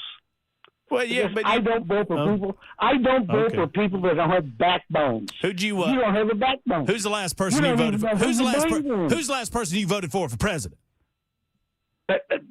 Ronald Reagan. You haven't voted for president since Reagan? Oh, no, I voted for Reagan, but you said who's the last real president? Who's the last person? Who's the last person you voted for president? Donald Trump. Donald Trump. There you go. Let's end on a high note, Mike. 5 minutes until 5 on Super Talk 99.7 WTN.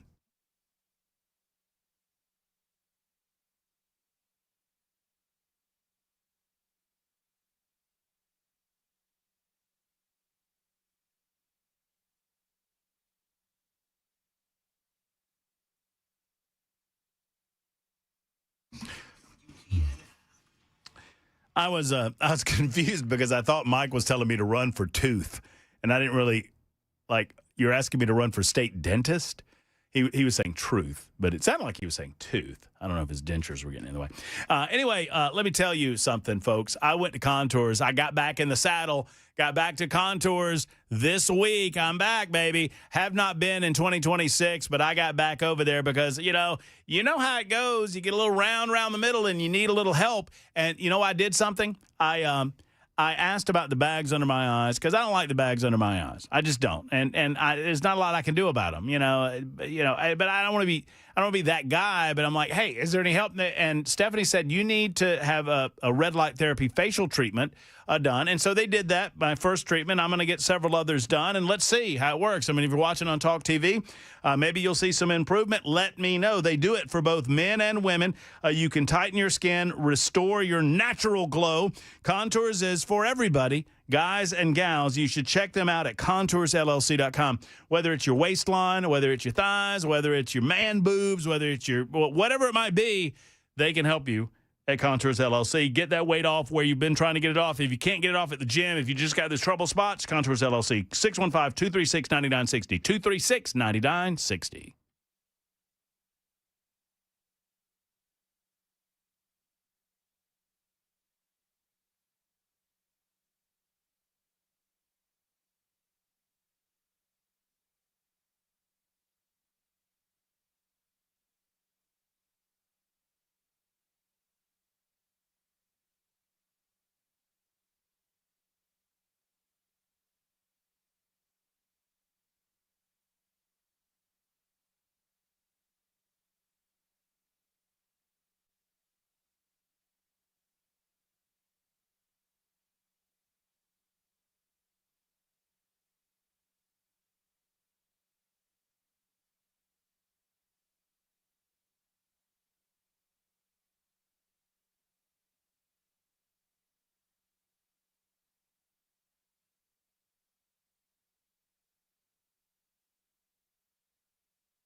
I'm Ken Weaver with your top stories. Got the full forecast and traffic coming up in 5 minutes.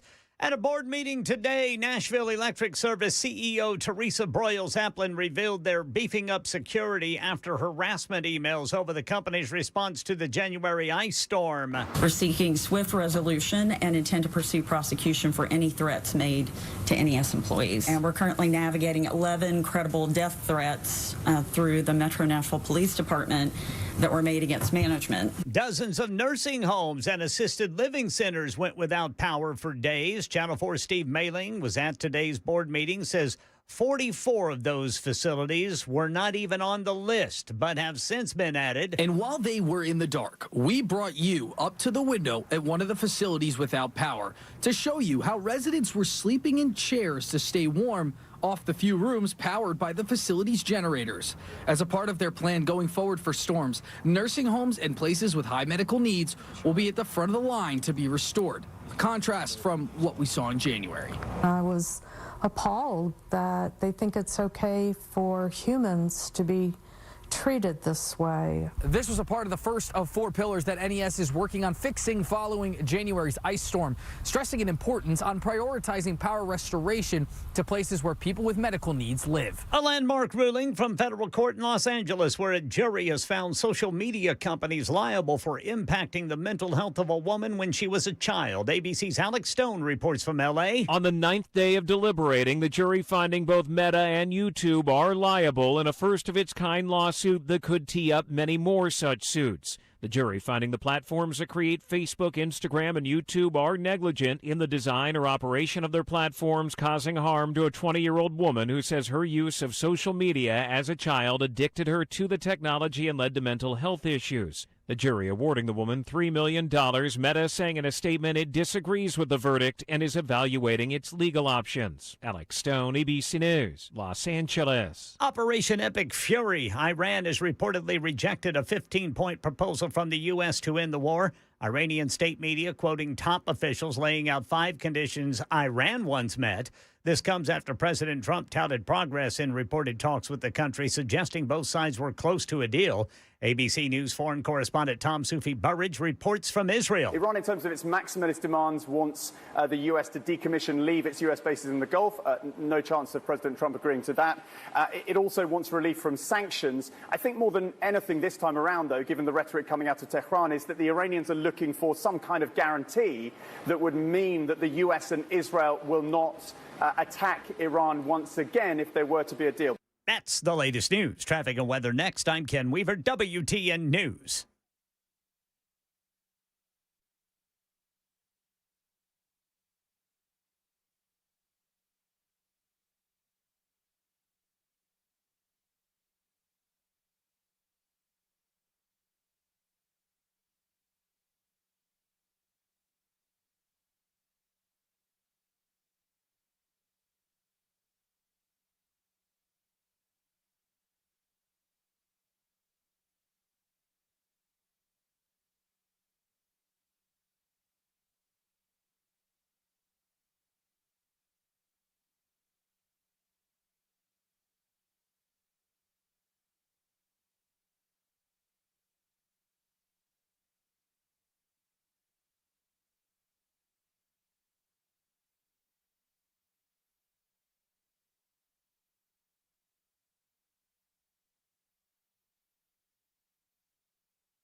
Madison got a crash on the right shoulder, 65 northbound past Old Hickory Boulevard. Over here on the South Loop, we've got a crash, 65 northbound right there at I-40.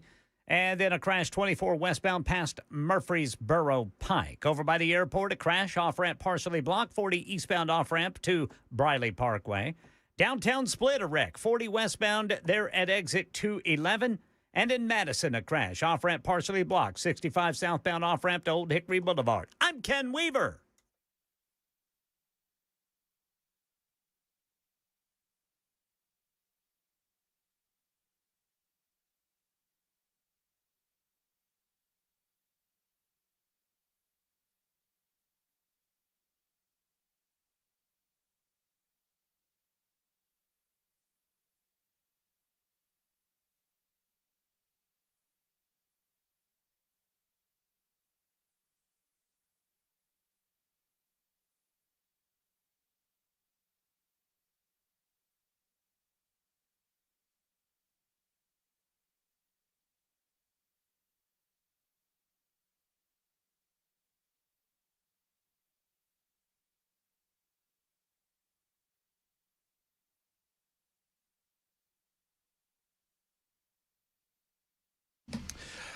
All right, a little bit of a breaking news story coming out of Washington. Well, it's not Washington, D.C., actually, but it affects Washington, D.C. It's out of the 8th Circuit. I'm going to tell you about that. It's the Matt Murphy Radio Show. We've got Cameron Smith in studio with us, as usual, on these Wednesdays. We've got Nincompoops in the news coming up in just a couple of minutes.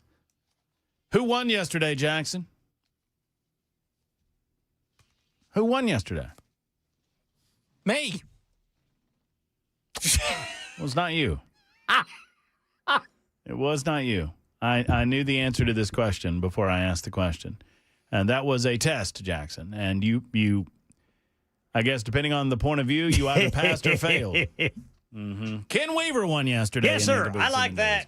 Yes, he did. That means Jackson has won on Monday. Ken has won on Tuesday. Today is Wednesday. Cameron joins in the festivities. That's coming up in about, 30 minutes or so. Super Talk 99.7 WTN. It's the Matt Murphy Show. Thank you for being with us. If you're just getting off work, how's traffic out there, Ken? It depends on where you're at. Pretty much, if it's a parking lot, both directions, 40 downtown, northbound 65 up to the South Loop, eastbound 440 between 65 and 24. Then that continues eastbound 24 past 440. What about 65? 65, like I said, northbound, it's a parking lot trying to get up to the South Loop. You know what looks good? What's that? On the map, 43 between Columbia and Mount Pleasant. It's just smooth. It's sailing. just clear as a It's bell. just clear as an unmuddied lake, Ken. It's just beautiful sailing out there. And you know what? Traffic's fine by 7 o'clock. That's one of the advantages of getting off then. That's why I hang out here. That's true. That's why we get. There's no point leaving. You might as well stick around. We man. would lose C. Smith like at what 6 probably. Yeah, sure. You know, or sometime earlier than 7. But it literally, if I leave, let's just say I left at 6, I would literally get home at the same time. Yeah. Oh yes, I get to. I've got a.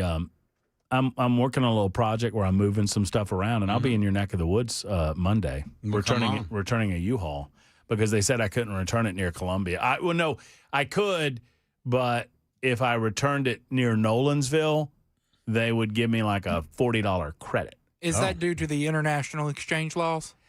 That, and apparently there's a lot of desire to get the hell out of Nolensville, so people need U-Hauls in that neck of the woods. Yeah. Much like California. Cows have been trying to get out of there all the time. They renting those U-Hauls. Cameron was the first person to tell me. I had been, I don't know, a month or two in Nashville, and we drove around. Remember that? This was the adventure where we ended up in Hohenwald. Yeah. Which was a lot of fun. I remember it well. Oh, yeah. Ken, we went to see the elephants in Hohenwald. You know what we learned, Ken? What's that? They don't let you see the elephants in Hohenwald. No. Really? No, there's an elephant sanctuary in Hohenwald. But you can't go see them? You cannot go see the elephants. You can go to the visitor center in downtown Hohenwald. You can see them like on video. You can see them on the video. Well, they make a good point. These are elephants that have been in circuses and have been, work elephants and have been, in work camps and all of that sort of thing and zoos. And they say, we feel like that human beings have done enough damage to these elephants. Yeah, that's possible. They don't want to dance for you anymore. So is it more of a farm upstate?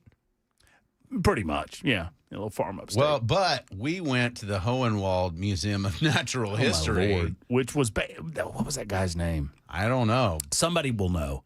It's basically this guy that did a lot of safari hunting in Africa back in the 1960s and 1970s and brought all of his kill back home with him. Killed and mounted everything.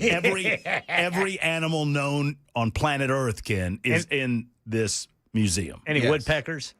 Oh, I bet there are. We got kudu. Yeah. Oh, sure. We got, elephant, what are you talking lion, about? like everything. It is like a PETA nightmare. Yeah, literally in Hohenwald, in this museum, there are things that you are legally not allowed to bring into the country anymore. Right. They've been there for a while, and then there's a section on, like, the history of Hohenwald, and it's like, and we mined some stuff a long time ago. Y'all know Meriwether Lewis was killed near here, right? Right. That's basically what it was. It's amazing. So is it just this guy's personal collection and then some facts about Hohenwald? Yes. Yep. Jackson synopsized brilliantly as usual. That's exactly what it is. I love it. What's the coolest thing out there? They have Is there a tiger? I don't know that I would describe it as cool. It is interesting because it's dated material. So when this fellow was doing his safaris, he did his safaris with guides. Remember these pictures that made us both very uncomfortable? It is the Lewis County Museum and Discovery Center. What was the most deeply concerning thing you saw in I'm this not museum? making that up. They had memorabilia and regalia from tribes in Africa. How'd they get those? Well, I mean, he took them. Yeah. It was Dan and Margaret Maddox donated their world-class collection in the mid-1980s. So when I was born, with the goal that it be kept intact and preserved. Dan killed everything. Dan lived a life, brother. I mean, can you look up? I remember this when we were there. Like he died on a safari like at 92. Yeah, I don't think I'm making this up. No, this dude lived a life, Ken, and he donated the entire collection to the metropolitan region of Hohenwald. And it is awesome.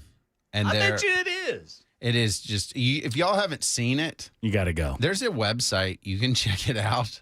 The Maddox Vision. Explore the wild. Explore the past. Meriwether Lewis. So how did he get the regalia from the Not tribe? joking. So some of this stuff, like he would go on safari and these would be guides for him in the 1960s, 50s, whatever, 70s. So was he stealing people's clothes? I don't know that he stole anything. I don't think he stole anything. I think he bought it or just obtained it in some legal fashion, we'll say. but it's stuff that you wouldn't. I mean, some of the photographs are just very dated and they make you mildly uncomfortable. Was there a tiger? Oh yeah. Oh yeah. What are you talking about? Really? You got a tiger? Gazelle, antelope. What are you? Lion? I mean, all kind of ivory. I mean, the ivory is the stuff, and they say this is material that can only be here. You can't import it. You can't sell it. You can't bring it into America anymore. Yeah. A lot of that going on. The robust controversy of whether Meriwether Lewis committed suicide or was murdered. He I want to bring this up because there's zero chance that I don't think Meriwether Lewis committed suicide. He got shot in the back of the head. He died. We know he died of gunshot wounds. Like to the back of the head. Well, that's like, who does that? It is an ongoing controversy that's hot and heavy in Hohenwald. Well, I don't believe it for a second. I don't subscribe to many conspiracy theories, but call me a conspiracy theorist if it is a conspiracy to say that I don't believe Meriwether Lewis killed himself. All right, more on that in a moment. Let me get to this breaking news, then I'll get to Jim. Donald Trump has scored a victory, at least the Trump administration has scored a victory. The Eighth Circuit has reversed a Minnesota district court Let me give you the details. Illegal immigrants nabbed by ICE, do not have to face. That was awesome. So it just kind of came up there. Dadgummit. Illegal aliens nabbed by ICE do not have to face bond hearings, a step that has become a potential legal impediment to President Donald Trump's mass deportation agenda. The case involved a Mexican national, Joaquin Herrera Avila, who was captured in Minneapolis in August and failed to produce legal credentials authorizing his admission to the United States. He was detained without bond and faced removal proceedings. Attorney General Pam Bondi called this a massive court victory against activist judges after the St. Louis-based 8th U.S. Circuit Court of Appeals reversed the lower court's ruling and deemed that captured illegal aliens are ineligible for such chances to be released on bond. So, yeah, you can detain them and they have to demonstrate that they are here legally if they are so inclined. Which, interestingly, makes complete sense. Like, you are here we are alleging you are here without permission. Right. So we're going to let you out on bond so you can vanish? Which is, I remember the catch and release policies of the Biden administration. I mean, this is what the joke was, is that it was the modus operandi. It was the way of doing things. Standard operating procedure was the phrase I was looking for. That if you got into the country, if you got into America, they called it catch and release, where you were detained and you were asked for your name and any other identifying information that you are willing to give about you. Mm-hmm. And they would write all of that down and they would give you a piece of paper and they say, you have to appear in court on this day, in this court, to determine whether or not you get to stay here. Yes. And the illegal alien would say, gracias, and they would take the piece of paper and they would leave. And like 98% of them didn't show back up. I'm surprised 2% did. Catch and release doesn't even work with fish. I mean, let alone people. I mean, if you go down to the Gulf fishing for snapper, you have to throw them back. And guess what happens? The dolphins eat them right away. So that policy doesn't work either. No. So there you go. We're going to go to Lucinda real quick. Lucinda's probably very angry at you right now, Cameron, because she's calling from Hohenwald. Well, I want to know more. Hey, Lucinda, how are you? Hey, I'm good. I'm not calling from Hohenwald. I don't live there anymore. Okay. But I moved there around 32 years ago, and the word Hohenwald means high forest, and it is the only town in the state of Tennessee settled, I think, by the Swiss rather than the German. Yeah. Which is why it says Hohenwald on the courthouse. And the elephant sanctuary, that came later, but I did know people that lived on the campus, so to speak, that helped take care of the elephants. And within 10 minutes, you can be on the water anywhere in Hohenwald, just about. It's lovely. The largest employer is the school system, and I guess that's it.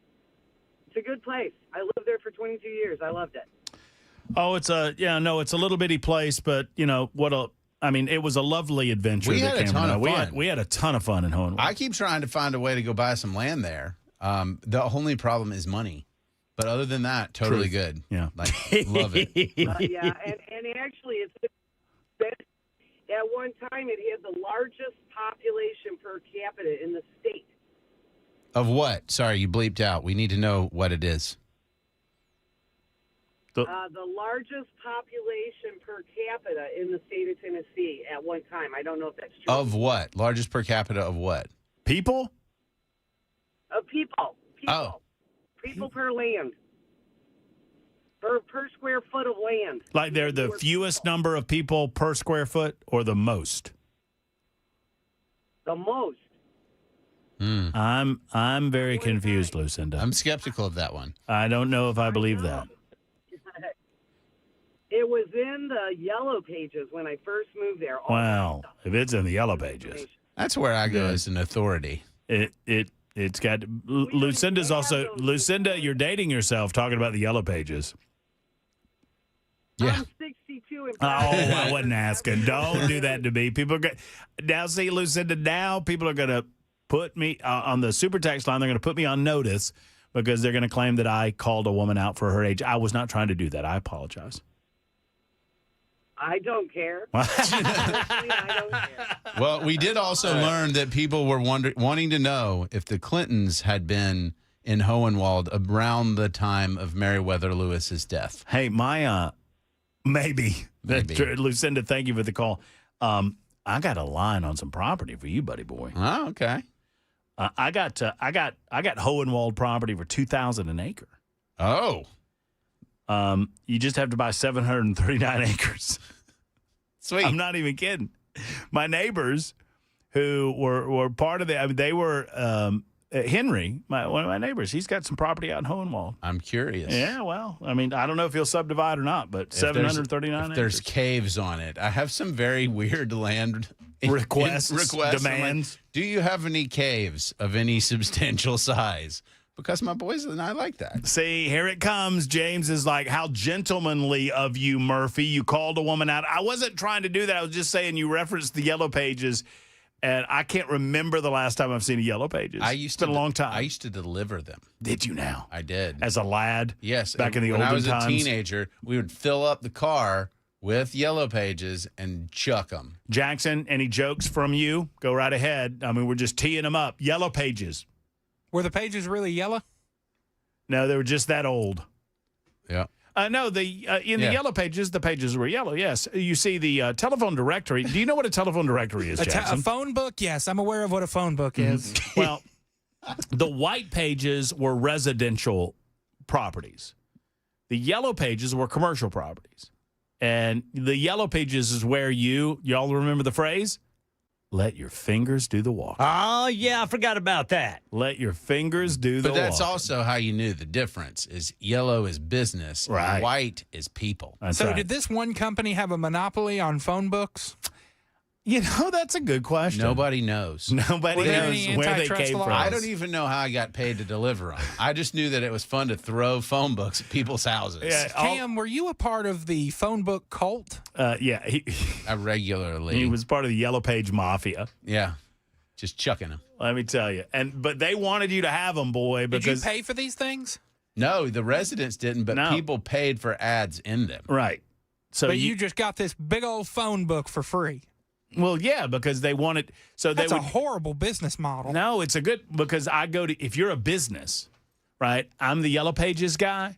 I come to you and I said, do you realize that last year, 287,000 people in your area have the Yellow Pages at their homes?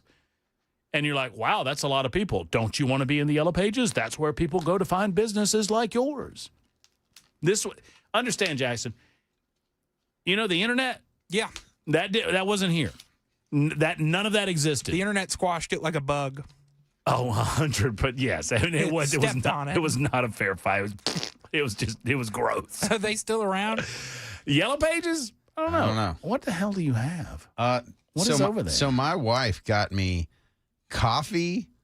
nitrogen coffee concentrate. So I'm getting a little droopy. So I was going to try it. And it's a little terrifying. But oh well, we're going to give it a look while we take this break. It's 26 after the hour. Check it. Jim and Michael will get to you in a moment, plus Nincompoops on the way on Super Talk. And young Cameron's going to give us his perception of artificial intelligence and where we are going with all of this in terms of employment opportunities. Because I'm on record as saying this is going to demand a basic income requirement. Maybe Cameron will let us know what he thinks about that in a moment. 26 after the hour on Super Talk.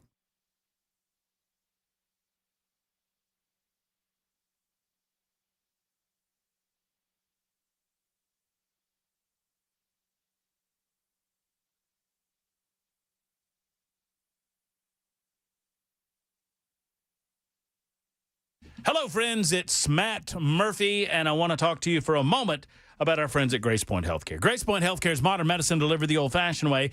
They believe in doing healthcare in a direct pay format. That means you pay Grace Point, and then you can file with your insurance company for reimbursement. Why is that superior? Because you know exactly what you're paying up front, because there's no incentive to up the rates for the potential that the insurance company would pay more. I mean, all of that just gets really janky. Whether you're paying by the visit or you're enrolled in the Smart Care plan, you're going to know exceptional care is available to you at a very affordable price. The Smart Care plan is $99, which includes free office visits and free basic labs and diagnostics for the entire year, $79 for the kids, and there's no long wait times at Grace Point. Grace Point is your primary care provider and treats the entire family from newborns to seniors. Friends, Grace Point Healthcare will even do house calls if you're too sick to come into the office. Plus, with springtime allergy season is here, and if your allergies are kicking up, go to Grace Point for help. 599-6868, located in the heart of Franklin. 599-6868, Grace Point Healthcare. Modern medicine delivered the old-fashioned way.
Full forecast and traffic coming up in 5 minutes, and at a board meeting today in Nashville. Nashville Electric Service CEO Teresa Broyles-Applin revealed multiple threats against its leadership after January's ice storm. We're seeking swift resolution and intend to pursue prosecution for any threats made to NES employees. And we're currently navigating 11 credible death threats through the Metro Nashville Police Department that were made against management. Security has since been increased at both headquarters and executives' homes at a cost of nearly $150,000 paid by ratepayers. Speaking of rates, Channel 4's Joylyn Bukovac tells us. NES leaders also say even though there's no approved rate increase, customers could still see higher bills due to TVA fuel costs. We don't control that. That is a pass-through to customer bills. And so, yes, customers could see an increase, but it's not due to a rate change. An independent review into NES's storm response is now underway with a preliminary report expected next month. NES also says that they're using new technology to better look at the trees from an aerial perspective and see which ones need to be trimmed. A jury in federal court in Los Angeles says social media companies Meta and YouTube are liable in the case of a woman who claims social media addiction as a child led to mental health issues. The jury awarding the woman $3 million. Reaction from the companies. Here's ABC's Alex Stone in L.A. In a statement to ABC News, YouTube saying it will appeal the verdict. It says, quote, the case misunderstands YouTube, which is a responsibility-built streaming platform, not a social media site, end quote. Separately, Facebook and Instagram owner Meta saying it also disagrees with the verdict and it's evaluating its legal options. The belief is if the case is allowed to move forward by higher courts, that it could open a floodgate of lawsuits against social media companies by plaintiffs seeking money. That's the latest news. Traffic and weather next. I'm Ken Weaver, WTN News.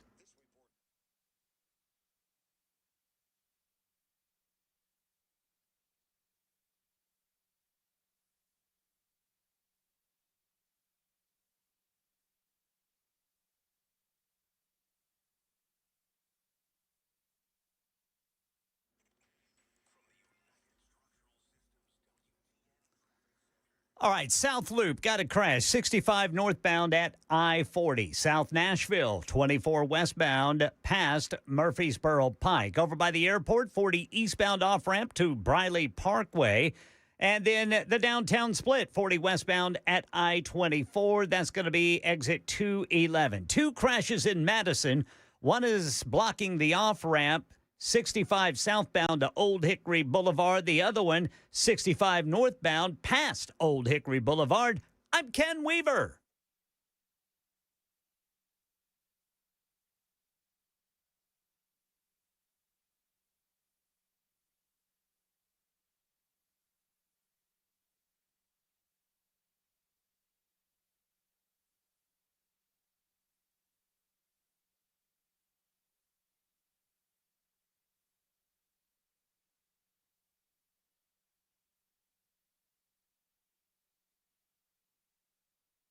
Hi, friends. It's Matt Murphy for Eurofix. Eurofix, simply put, fixes your European automobile. They do so at a better price point. You don't have to pay dealer pricing to get quality repairs done for you and your car. If you want a place that doesn't feel like auto repair, you know, the typical, quote, garage, that greasy garage with rags lying around and it's dirty and you won't sit on the seats because you're afraid it's going to mess up your pants.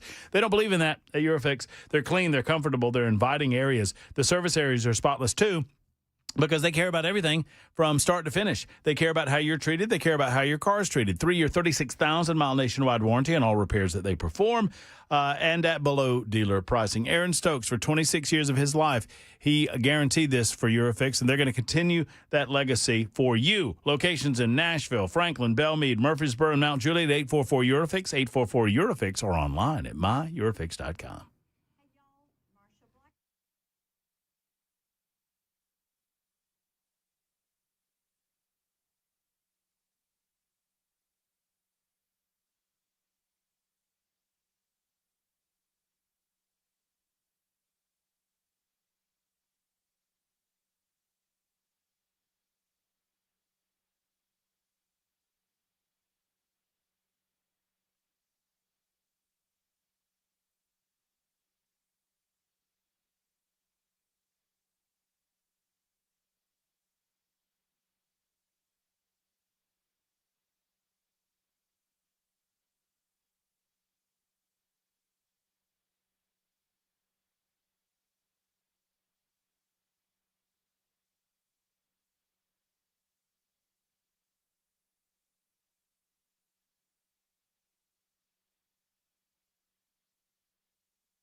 Super Talk 99.7 WTN. 38 after. Jim, hang in. Michael, hang in. We'll get to both of you. 1313 writes in and says, I was a big fan of the map pages in the phone book. If I was new to a city, those pages would help big time. And then 1313 writes in, I traveled a lot in my job, not a stalker. So here's my rule of thumb. If someone tells me that they're not a stalker, they're a stalker. They're definitely a stalker. That's true. That's probably definitely, you did some stalking back in the day. So, well, I'll tell you what. I actually had a fun engagement. I took the boys out to dinner in Brentwood, and there was a listener that came over and so kindly said, "Are you Cameron? It's good to see you again."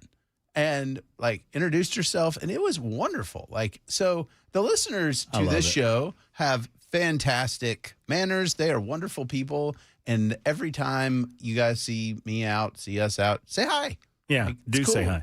Yeah, we went out to, we were at Schaefer's Barbecue, which is, I mean, it feels like, I guess it's in Summertown. Feels like the middle of nowhere, but man, so good. Texas barbecue. Brisket, oh, so good. And we were in line. Apparently, I mean, there's always a line at Schaefer's.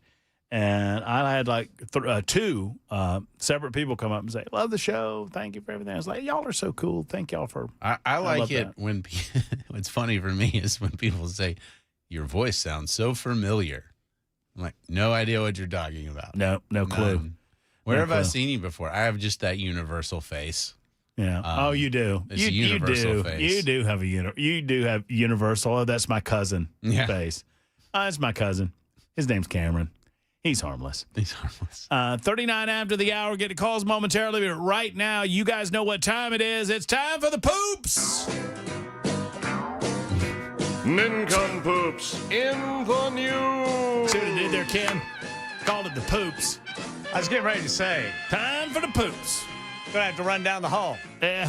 So this is the time where, y'all know what the news is. Ken's been delivering it all afternoon long. Joan before him. I've opined on said same. It is now time to scour the state of Tennessee, the volunteer state. No, the entire United States of America, nay, the globe. And we find these nincompoops and we present them to you on a silver platter, and you get to vote for who you think the nincompoop of the day is. And whoever presented that gets a little mark in their column, gets a little gold star, and then we tally up those stars at the end of the week, and we crown the nincompoop winner of the week.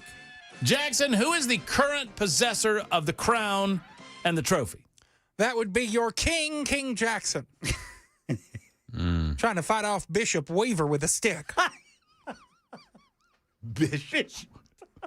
What does that make me? Peasant. Or jester, you can pick. Yeah, I'll go jester. Thanks.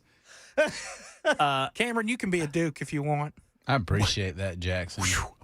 I'm glad you said Duke. I thought that was going a different direction for just a nanosecond. So just randomly. Yeah, just you can be a and oh my goodness gracious. All right, so Jackson, believe it or not, Jackson didn't win yesterday, breaking his streak.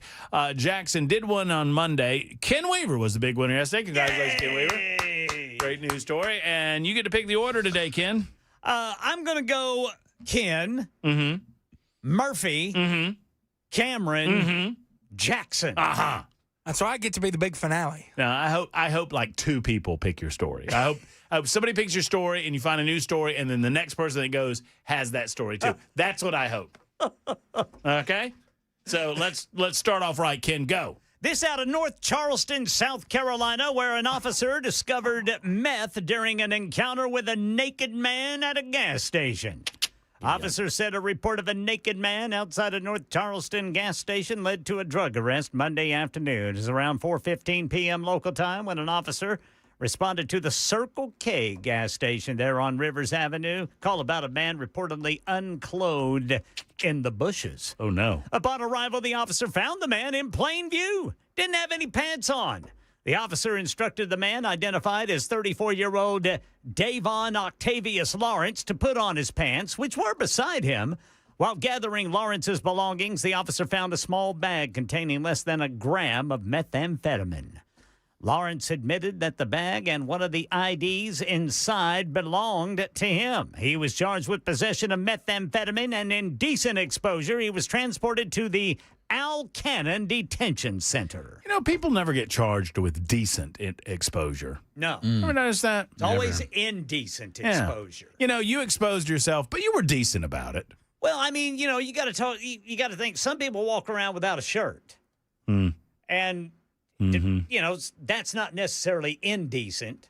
It may not be nice to look at, but it's not necessarily indecent. It's decent when you put a little hat on it. Yep. We're trying to Cannot take him anywhere. On the up and up. I mean, we're desperate. I mean, people say that's a nasty show, and I defend it. I say no, we're on the up and up. We're all good. Listen to us, and you'll hear. I made what? What did I make? The jokes we were making yesterday. Yeah, they were pretty bad. That's a good one, Ken. friendly. Yeah, I don't think we are. I don't think I can claim family-friendly attitude when you're making little hat jokes there. Some hats are bigger than others. So mine's out of Provo, Utah, and I think I should get extra credit because I'm looking for nincompoops that don't involve nakedness. Now, no offense to Ken Weaver. I appreciate the story he just presented, and it's going to get a few votes. But I feel like it should be extra credit that you find these stories that don't involve the naked folk. You're filibustering, Brother Murphy. You're filibustering. A mother allegedly kidnapped her son's 11-year-old bully and brought him back home to her house to force him to apologize. Son of a biscuit eater. According to charging documents obtained by KSL News, Shannon Tufuga was, quote, driving around looking, end quote, for an 11-year-old boy, unnamed in the story, who she believed had been bullying her child. Quote, she stopped her vehicle in front of the boy's bike and made him get into her car. Tafuga then transported the boy to her home in Provo. Wow. Without the boy's parents' knowledge or permission to force the boy to apologize to her child, according to court documents. After the victim apologized to her child, Tafuga allegedly, quote, threatened to have her husband beat him up. Goodness. And said that he was lucky that she did not run over his bike. Tafuga returned the child home after the incident, but the child was left, 11-year-old kid now, quote, with serious emotional distress. Yeah. Per the charging documents. She was subsequently charged with child kidnapping and aggravated child abuse and has yet to face any conviction or sentencing as of the writing of this story. So, yeah, that lady, look, wow. I know we all talk a good game, y'all, and we all think these things. You can think them. You can talk about them at the bar. You can't do them. No. You can't do it. I don't know, man. I don't think about kidnapping kids. Like, that's not a thing that I mean... You know what I'm saying. Just roughing up the bullies. You know what I'm saying. Oh, that part, sure. But I don't want to kidnap them. Well, you know, I'm going to take, I'm going to take you home and you're going to apologize to my kid. Wow. That, I'm sure the kid is like... And just for your safety, what go ahead. did you do? Mom, you're kind of making this worse. Yeah, you kidnapped Billy. Why'd you kidnap Billy? Wow. And for your safety, you're going to need to go ahead and get in the trunk. Jackson, you get to go last. Cameron, you are next. Almost screwed that one up. This one, I can't even believe. But I actually had to deviate from Florida to California, went to the West Coast. Cristiano Alejandro Solario Anguiano was convicted of felony stalking and assault with intent to commit a sex offense during a burglary, according to the Stanislaus County District Attorney's Office. That sounds bad. It gets weirder. The long story short is that this young man encountered the victim at her workplace and became fixated on her. Okay. Really into her, Okay. everything. He showed up at the job, lured it outside. It's getting creepy, right? Obsessed, if you will. Obsessed, Yeah. in fact. He asked her out multiple times and sent her a letter expressing a desire to take her to Mexico. It's romantic. It's a romantic gesture. Take her to Mexico in my trunk. On May 21st, Solario went to the woman's home in Ceres after figuring out where she lived. After her father left, Solario broke into the residence. Wow. The woman awoke to find Solario in her bedroom sucking on her toes. Oh, no. Son of a biscuit. Investigators said he also bit and licked her toes. Oh, boy. That's great. They ultimately, family members entered the room, ordered him to leave. He fled, got arrested. But can you imagine waking up to some weirdo literally sucking and biting on your toes? Imagine it. I've lived it. Yikes. So he is in big trouble. And actually, he has been sentenced already to 6 years in state prison after pleading no contest. Cameron, have we ever mentioned to you the fabulous website footfinder.com? Is it footfinder.com or Feetfinder? Pardon me, feetfinder.com. We had this discussion earlier on Nincompoops in the News. Apparently, this is a big deal. You can make a lot of money. Yes, sir. Right, but not if you break into people's houses and find their feet. No, you probably shouldn't do that. Probably shouldn't photograph them, and certainly don't put them in your mouth. Yeah. What is it, man? People are weird about feet. That seems obvious to me. Like, that doesn't go there. I don't know why, but this segment's starting to remind me. What is the line from, isn't it Airplane? Take that finger out of your ear. You don't know where that finger's been. Anyway, Jackson, you're next. Yes, y'all are ready? And last. We're ready, bro. We're ready.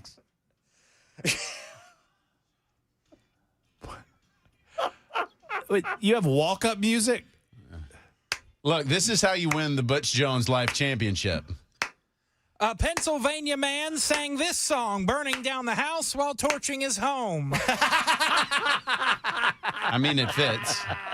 A Pennsylvania man torched his home while singing this song, burning down the house, the Talking Heads classic, according to police. Investigators allege that Martin High, 43 years old, set fire in his Altoona residence around 3 a.m. Sunday and then stood in the doorway and tried to block fire personnel from entering the building and dousing the blaze. At the time of the alleged arson, the home was occupied by High's mother, his 6-year-old son, and a third individual. Rebecca Plouse, High's mother, told police that she awoke when the smoke detector went off and went downstairs to find the residence filling with heavy smoke. Plouse spotted High standing over a smoldering living room chair. At the time, Plouse could hear the defendant singing the 1983 rock song Burning Down the House. According to a felony criminal complaint, this song off the Speaking in Tongues album was the Talking Heads' highest charting single. Yes, sir. And lead singer David Byrne still closes solo performances with this tune. Along with the smoldering chair, the fire investigators spotted melted glass on the living room floor, melted wallpaper, and charred fireplace mantle. High was transported to a local hospital due to being under the influence. While being treated, he reportedly informed medical staff that he was having a bad day, so he attempted to place a chair in the fireplace. Told cops he burned the chair because it was dirty. Seen above, High was hit with multiple arson charges, as well as risking catastrophe and endangering the welfare of a child. He is locked up in the Blair County Jail in lieu of a $1 million bail. Burning down the house. Great I mean, you song. lost the impact from playing the song that long, I feel. Like, you should have played it and then rolled with it. Mm-hmm. You know? I'm more partial to Once in a Lifetime. That's a good one. You know, Once in a Lifetime. I'm trying to think of all the Talking Head songs that I know. Burning Down the House, Once in a Lifetime, Psycho Killer. And that's about it. There you go. That's about right. That's about right. 3. Yeah. All right, that's how we play Nincompoops in the News. I would give Jackson negative credit for using audio assistance in his Nincompoop story. I don't think that should be a bonus. I think Vote for the king! I think you should vote your conscience, friends, and you know which way you want to go. It's not toward him. Vote anybody else but Jackson. That's what I would say. Vote for the naked guy in the bushes. Or the lady that put the kid in the trunk. 615-737-9986. Vote early, vote often. It's 52 after the hour on Super Talk.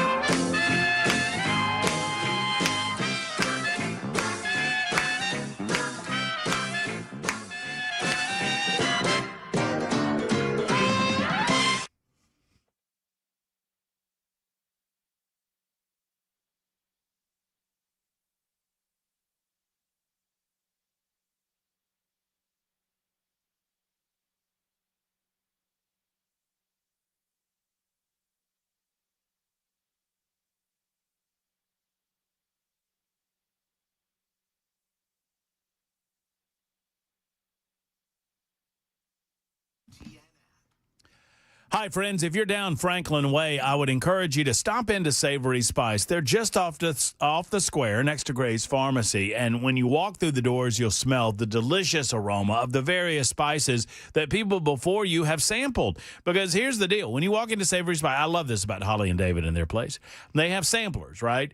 So every spice that they have on their shelves, you can, kind of pour a little bit of it out in your hand. You can give it a little sniff. You can taste it if you desire, and then the rest of it you can just, flick off onto the floor. They like it that way because it adds to the delicious aroma that you experience in Savory Spice. The gift-giving ideas are just glorious at Savory Spice. They go throughout the store. You can gift something to the loved one in your life that loves the kitchen. You can also find out a lot of ideas about what to do around the kitchen. The Spice and Easy line of products, that's a good example. And you can find the spices that you need to cook that deliciousness in the kitchen that you want. Or just restock the cupboards at Savory Spice. They are not more expensive, and they have a better quality of spice than any of the big box stores, bar none. Savory Spice. Go by and see them in Franklin. Tell them Matt Murphy sent you. You up your spice game by... You up your food game, I should say, by upping your spice game. And you up your spice game by heading to Savory Spice.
6 o'clock on the dot. I'm Ken Weaver with your top stories.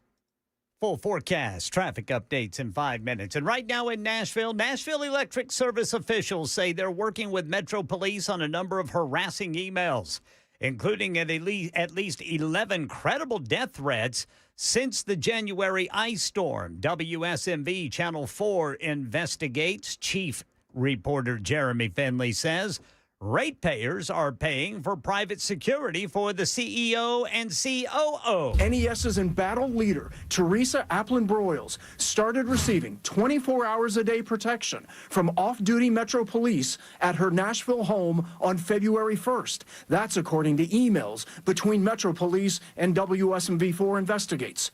Also receiving 12 hours a day security at his home, COO Brent Baker. According to emails, Applin-Broyles security cost $88 an hour, 24 hours a day at her home. The February invoice for half a month of added security at NES's headquarters on Church Street and at the residences of the COO and CEO, $147,000. NES says right now rates are not set to go higher until 2028, but that doesn't mean it won't happen sooner.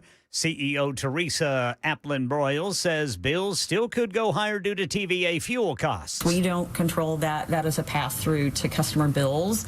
And so, yes, customers could see an increase, but it's not due to a rate change. A Los Angeles jury finds Meta and YouTube liable in a landmark civil trial which accused the companies of intentionally designing addictive products. ABC's Elizabeth Schulze has more. At the center of this case is a now 20-year-old woman named Kaylee, who said that she basically got hooked on these apps as young as age 6. She was using them for hours a day, and that contributed to mental harm over the years. This is, for her lawyers, they say, a big win for her. This really is seen as a bellwether case for thousands of others like it that take on big tech companies and their role in the social well-being of young children. In a statement to the media, a Meta spokesperson said, "We respectfully disagree with the verdict and are evaluating our legal options." Operation Epic Fury, the 15-point plan that the Trump administration presented to the Iranians to end the war, has been rejected, according to Iranian state TV. Here's ABC's Karen Travers. We're told by sources that it addresses Iran's ballistic missile program, the nuclear program, as well as maritime routes. But the president has been expressing some confidence that he could get to a deal by the end of this week. And remember, that was the deadline that he had imposed on Iran with that threat for the United States to strike at Iran's energy infrastructure.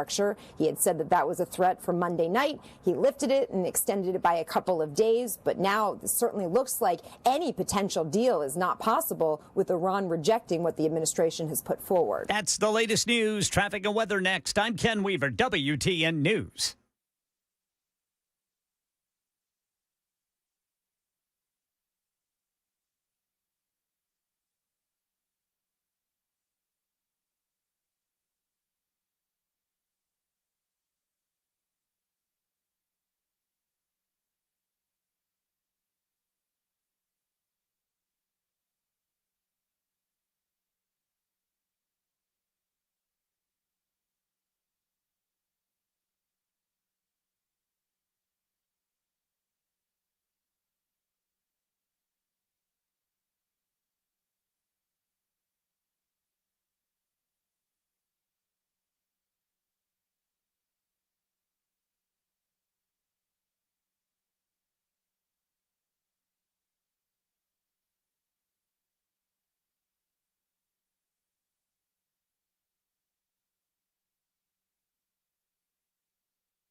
complete stop and go, brake tapping, northbound 65 before you get to 440. And then it's not much better after 440 trying to get to the South Loop. Eastbound South Loop over to 65, that's pretty backed up. So is the northbound North Loop. In Franklin, we've got a stalled vehicle there, 65 southbound at I-840. I'm Ken Weaver.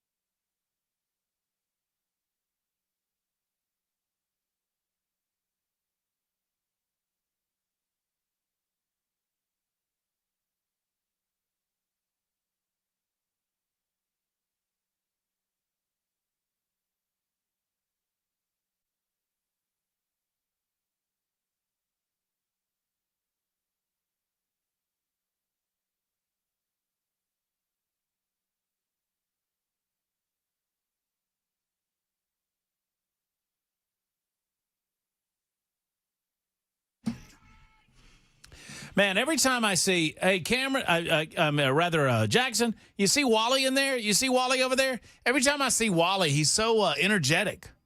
I wonder why that is. He's just chock full of energy. It's like he's got caffeine coming out of his ears. I'm telling you what.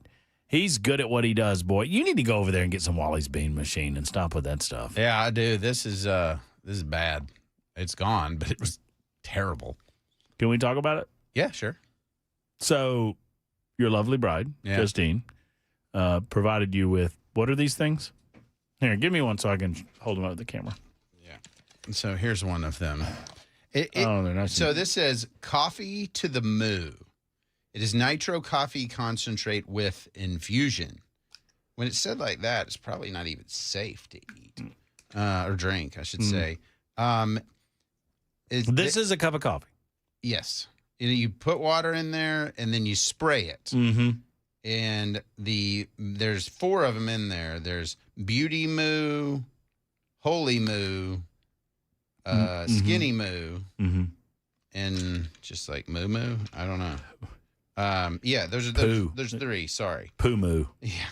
The one I had has lion's mane, Huperzine A, and B vitamins, and tasted like I had Drano in there. So you didn't care for it? No, it wasn't good. But I love my wife, and I love that she gave them to me. That's very sweet of her. I mean, she knows I like coffee, and her thought was, this is where you can have coffee without carrying, because this is like 12 cups of coffee right Yeah, here, that's right? coffee on the go, man. Yeah, I can think that's what they're going for. Coffee on the move.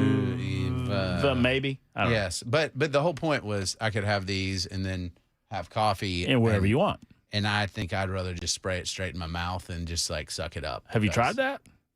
I don't know. We can. I don't know how. I don't think that would be a good idea. That's concentrate, right? Well, You should do it. Yeah, we should definitely see what happens. I don't know. Okie dokie. You got him on camera? This is coffee to the moon. This is the keto formulation. Do not believe this is a good idea. This I'm is on great. record. I know. I think it's a great idea. But if you do it, I'll do it. But I can consume it. Therefore, which one do you want? You want keto, you want holy, or you want skinny? Well, let's go with whole milk. Let's go. Yeah, let's go to the pink. Okay, you got a pink one. Okay, so I'm gonna. It's like the breath spray. So you're saying saying it says there that we can do this. Yeah, well, because I just sprayed one, and so clearly you can do it. It's just a little concentrated. You know what? If you I don't think this is a good idea. I don't know, but we're building this called tension. It's theatrical tension that's happening right now. So this is a concentrated cup of coffee. A cup of coffee in this little spray bottle. Yep. Do we shake it up? Yeah, I probably would. It's like paint. I don't think it's a good idea. I don't either.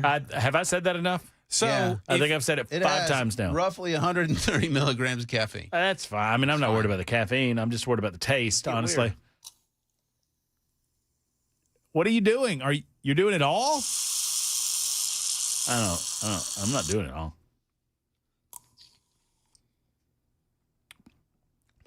Oh my God. Oh my dear. Oh my dear sweet Lord. Yep. I'm gonna need you.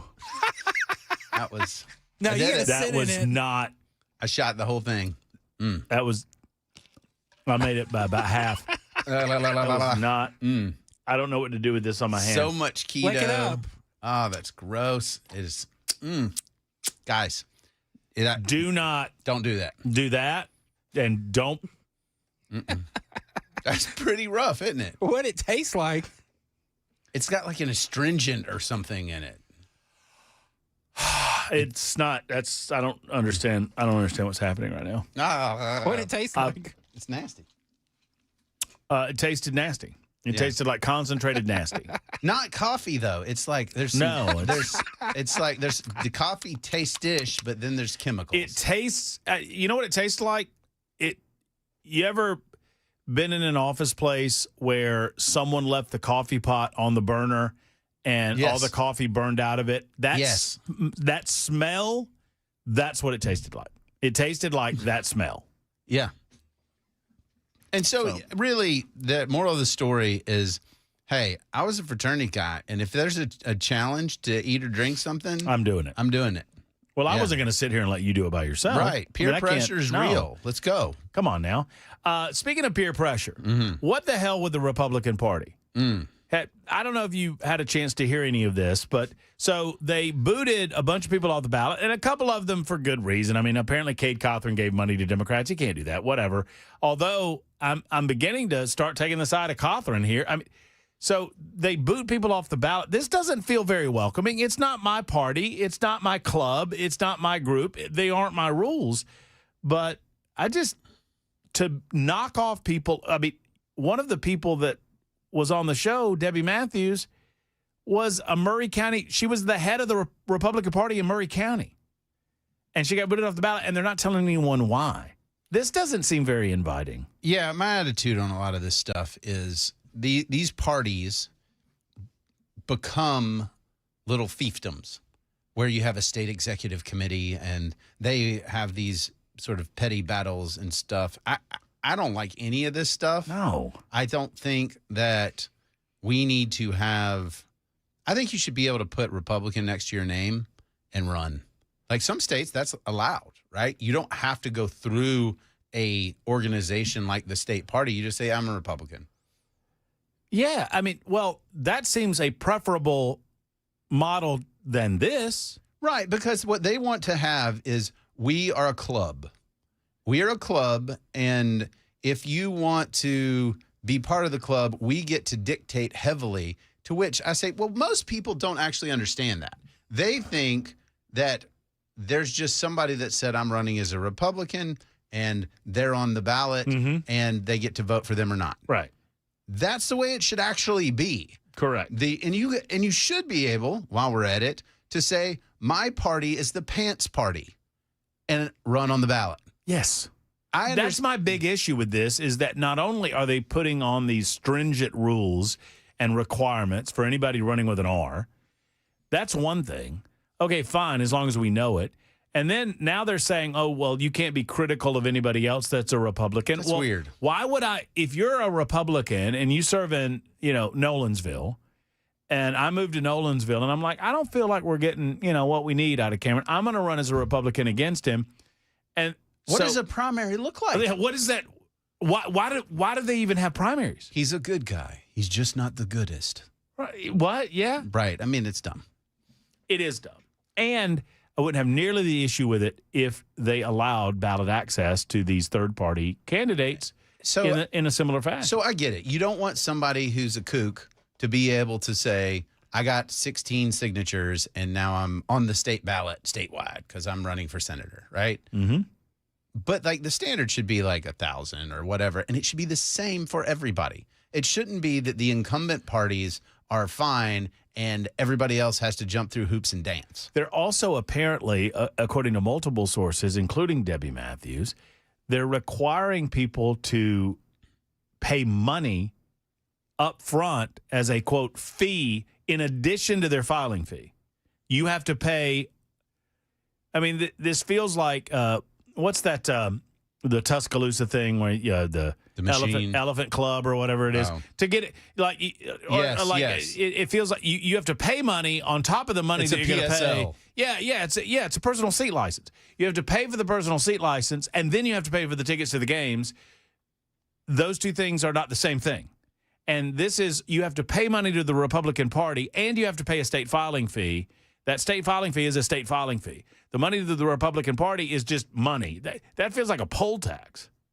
Well, the bottom line is that it's a control apparatus, which you and I both generally oppose. Yes. We should just put people on the ballot and let people make decisions, and it should be up to the candidates to inform them about who they are. The mythology of the state parties, Republican and Democrat, is that, well, we know who is a bona fide or true Republican and who isn't, and we're protecting the voters. When you're protecting the voters, you're not. You're not. You're not protecting. Whenever you say that, you're taking away voter choices. And I don't care if somebody is kind of weird. The voters should have that choice. On the national front, do you think that the Senate GOP is doing everything in their power to pass the SAVE Act? No. It feels to me like John Thune is more interested in getting people on the record, as if that's the big victory. And he's trying to move the goalposts, actively trying to move the goalposts. Well, we're just going to get these folks on the record. What about passing it? I don't know. You know where I am on the filibuster. I still think the filibuster is a good idea. I think it should be a real one. You should not be able to put holds. If you want to go and talk and talk and talk and talk and stand there, by all means, do it. Go for it. But for me, what leaders have done, the Senate Majority Leader, that sort of thing, has been to basically shield their members from accountability, and basically say my take on it is that as a leader, the job of a United States senator or a representative, I mean, it's a hard job in some respects, but it's also an easy job in others, right? The least you can do is vote. Mm-hmm. So let's vote, or just be there, show up. Yeah, show up and vote. That's literally the job. And yet, especially in the Senate, it's nah. And look at the House. Look at the number of votes that are unanimous consent. The 1975 in the 1970s, the rules were changed on the filibuster. It used to be 2/3, and there was no double track. So right now there's a double track, which means this is what created the non-talking filibuster, the idea of double track. And they moved it from 2/3 to 3/5, from 67 to 60. With the understanding that it would make it easier to break a filibuster. The idea was to make it easier to break the filibuster. But what it ultimately did, because they went double track and they changed the rule from 2/3 of members present to 3/5 of members sworn, meaning you don't have to be there, right? Right, you put a hold. And you just put a hold on it, and they're allowed to do business around the filibuster. So it has not accomplished what they were trying to accomplish to begin with. That was the hardest thing for me to understand when I worked in the United States Senate. I worked on the Senate Judiciary Committee for Jeff Sessions, and they would tell me, well, so-and-so's putting a hold on it. Like, what are they doing? They're just holding it. They're just holding it. They just said they wouldn't support it so it could be taken up, meaning that you would have to break the filibuster because they're essentially having a non-talking filibuster on their own. Right. So, I mean, essentially one member of the Senate can say, hey, it's not going to take 51 votes to pass that. It's going to take 60.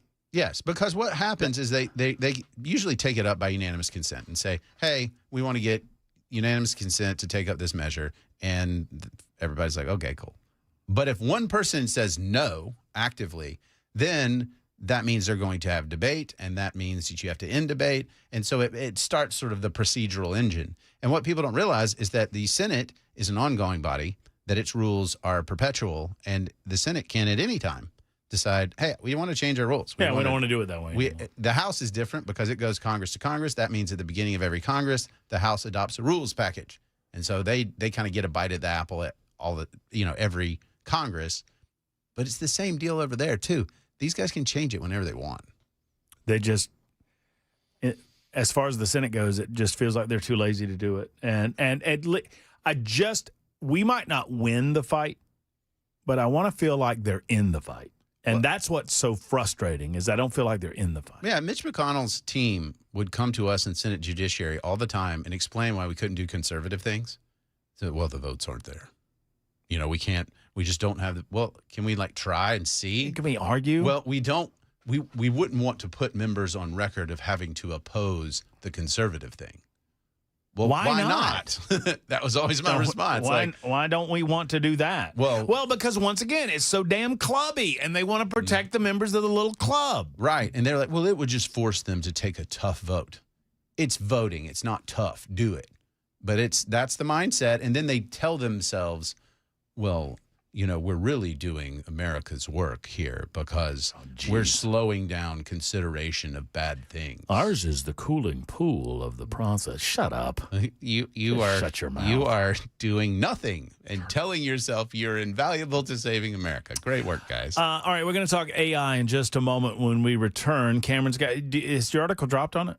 Yes, it has. Okay, so Cameron has an article on AI, his thoughts coming up, and we'll relate this to a conversation we had with John Rich just this past week about his concerns regarding artificial intelligence when it comes to music and artistry. It's 21 after the hour, Super Talk 99.7 WTN.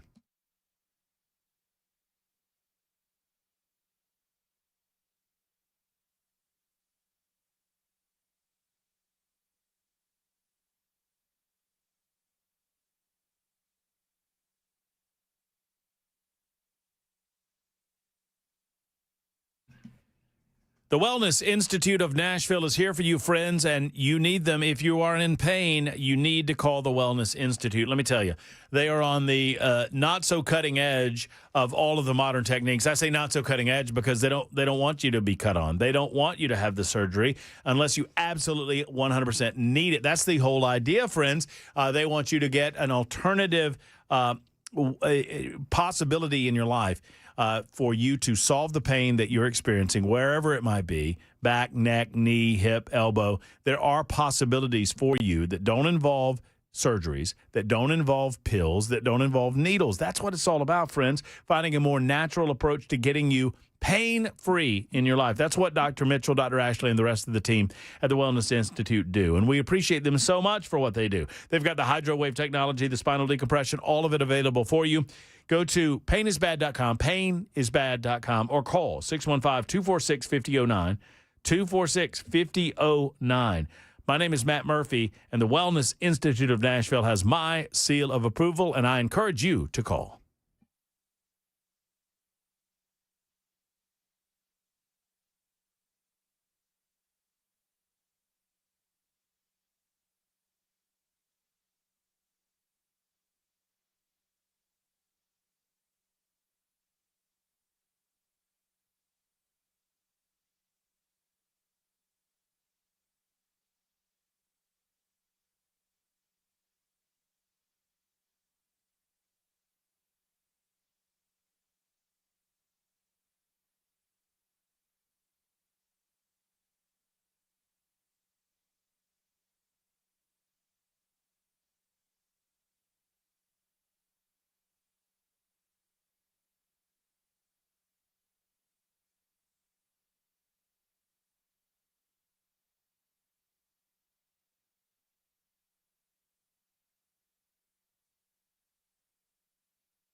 Super Talk 99.7 WTN. It is 26 past the hour. We will get into it with Cameron Smith. I'm having a difficult time seeing right now because of what Cameron made me do.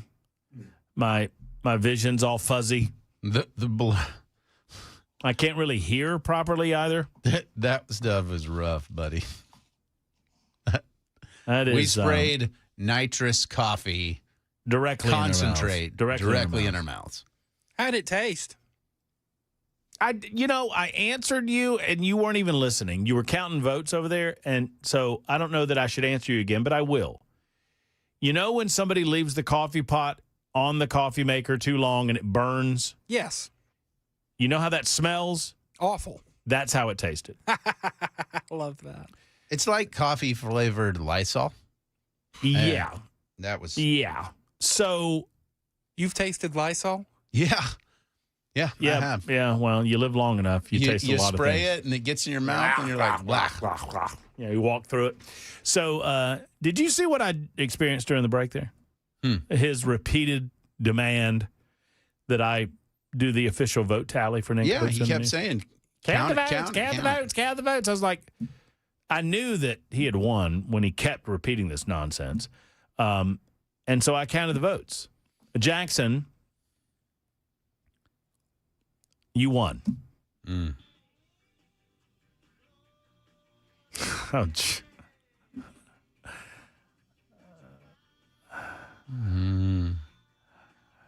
Oh, is this not the... It's just a song. Oh, I was hoping that... See, I think you should always do the one... The USA goal call. USA goal Play call. Sweet Home Alabama next. Never. I accept this victory with my normal grace and pageantry. I'd like to thank all my loyal subjects. Yeah.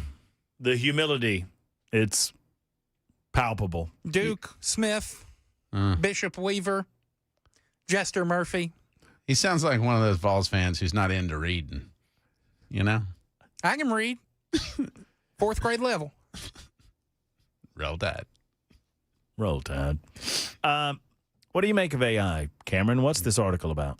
Yeah. So I wrote, it should be dropping pretty soon if it hadn't been released already, but it was interesting, and this is a good Jackson praise, that at UT,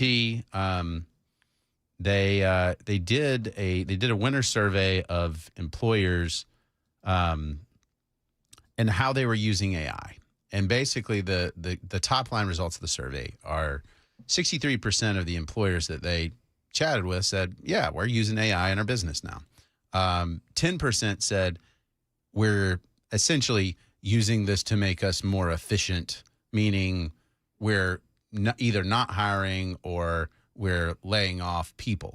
So, spending less on payroll. Yeah. So this was actually like a really encouraging thing to see that, and again, it's a survey, people can lie, all that kind of stuff. But it was encouraging to see that folks were saying this is an essential tool, we need to start using it, but we're not replacing headcount right out of the gates. Now, some tech companies are and things like that because functions like coding became a lot simpler with Claude Code, stuff like that. But they still need people who know how to code to look at that code and to make sure that it's active or that it's debugged and it's working as planned, right? So you can't just say, hey, AI, do all this stuff, and then it just does the stuff. You still need people who can think, who can do this.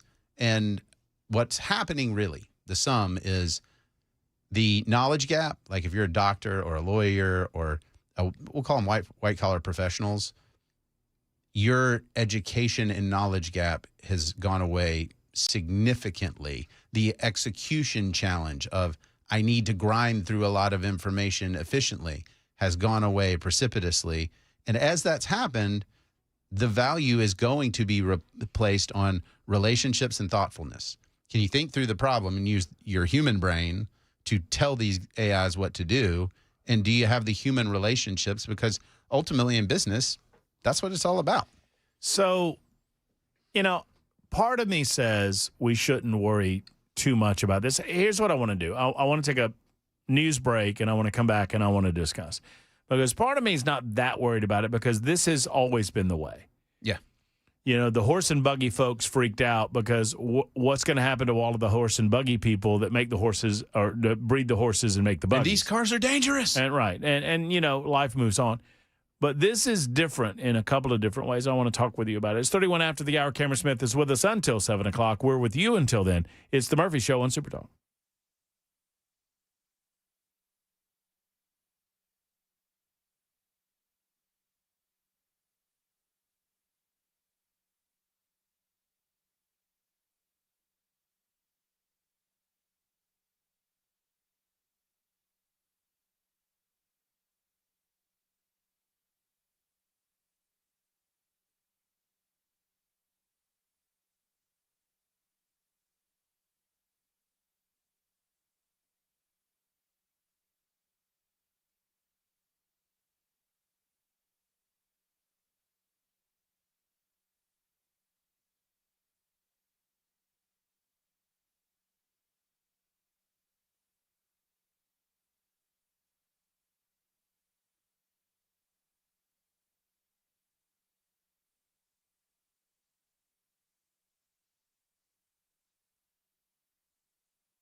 Hello, friends. Matt Murphy for Efficient Heating and Cooling. Jeff Eddy and Efficient Heating and Cooling, they want to be your resource for all maintenance done on your air conditioner. Have you done the maintenance yet? If not, what are you waiting for? You need to call Jeff and his team and get a rep to come out to your home. They will get that maintenance taken care of jiffy quick, and it's not going to cost you an arm and a leg. As a matter of fact, it's never over $125 in their service call area. Never over $125, and oftentimes it's less than that, depending on the size of your unit and depending on how many you have, but never over $125. That's the guarantee from Jeff Eddy and Efficient Heating and Cooling. Secondarily, the maintenance guarantee says this, that if you get maintenance done and for whatever reason, within the season, this summertime, over the course of running that air conditioner, you have to call Jeff Eddy again. If there's a problem, they're going to waive the service call because they don't think you should pay for that twice. That's the guarantee on maintenance with Jeff Eddy and Efficient Heating and Cooling. Now, when it's time, and they're an Elite Pro partner with Rheem. They can help you out in that regard as well. They did for me, and I could not be happier. Efficient. HVAC.net, efficienthvac.net, or call 615-784-4424 for Efficient.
Someone told me that Melania Trump. Did you see Melania Trump walking out with a robot today? I guess that was today. Yeah, I saw the picture. Yeah.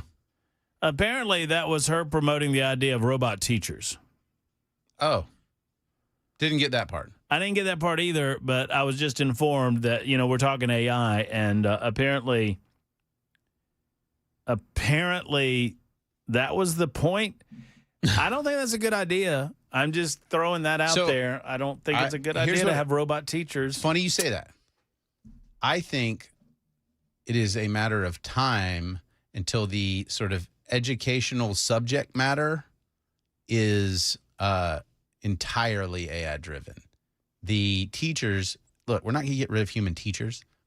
We'll be there for soft skills, character development, like teaching kids how to be humans, which I think is great because that's what's not happening right now, is teachers are trying to keep control of the classroom. They're trying to like come up with lesson plans, all that stuff. Shouldn't that be happening now, though? Probably, but it's not.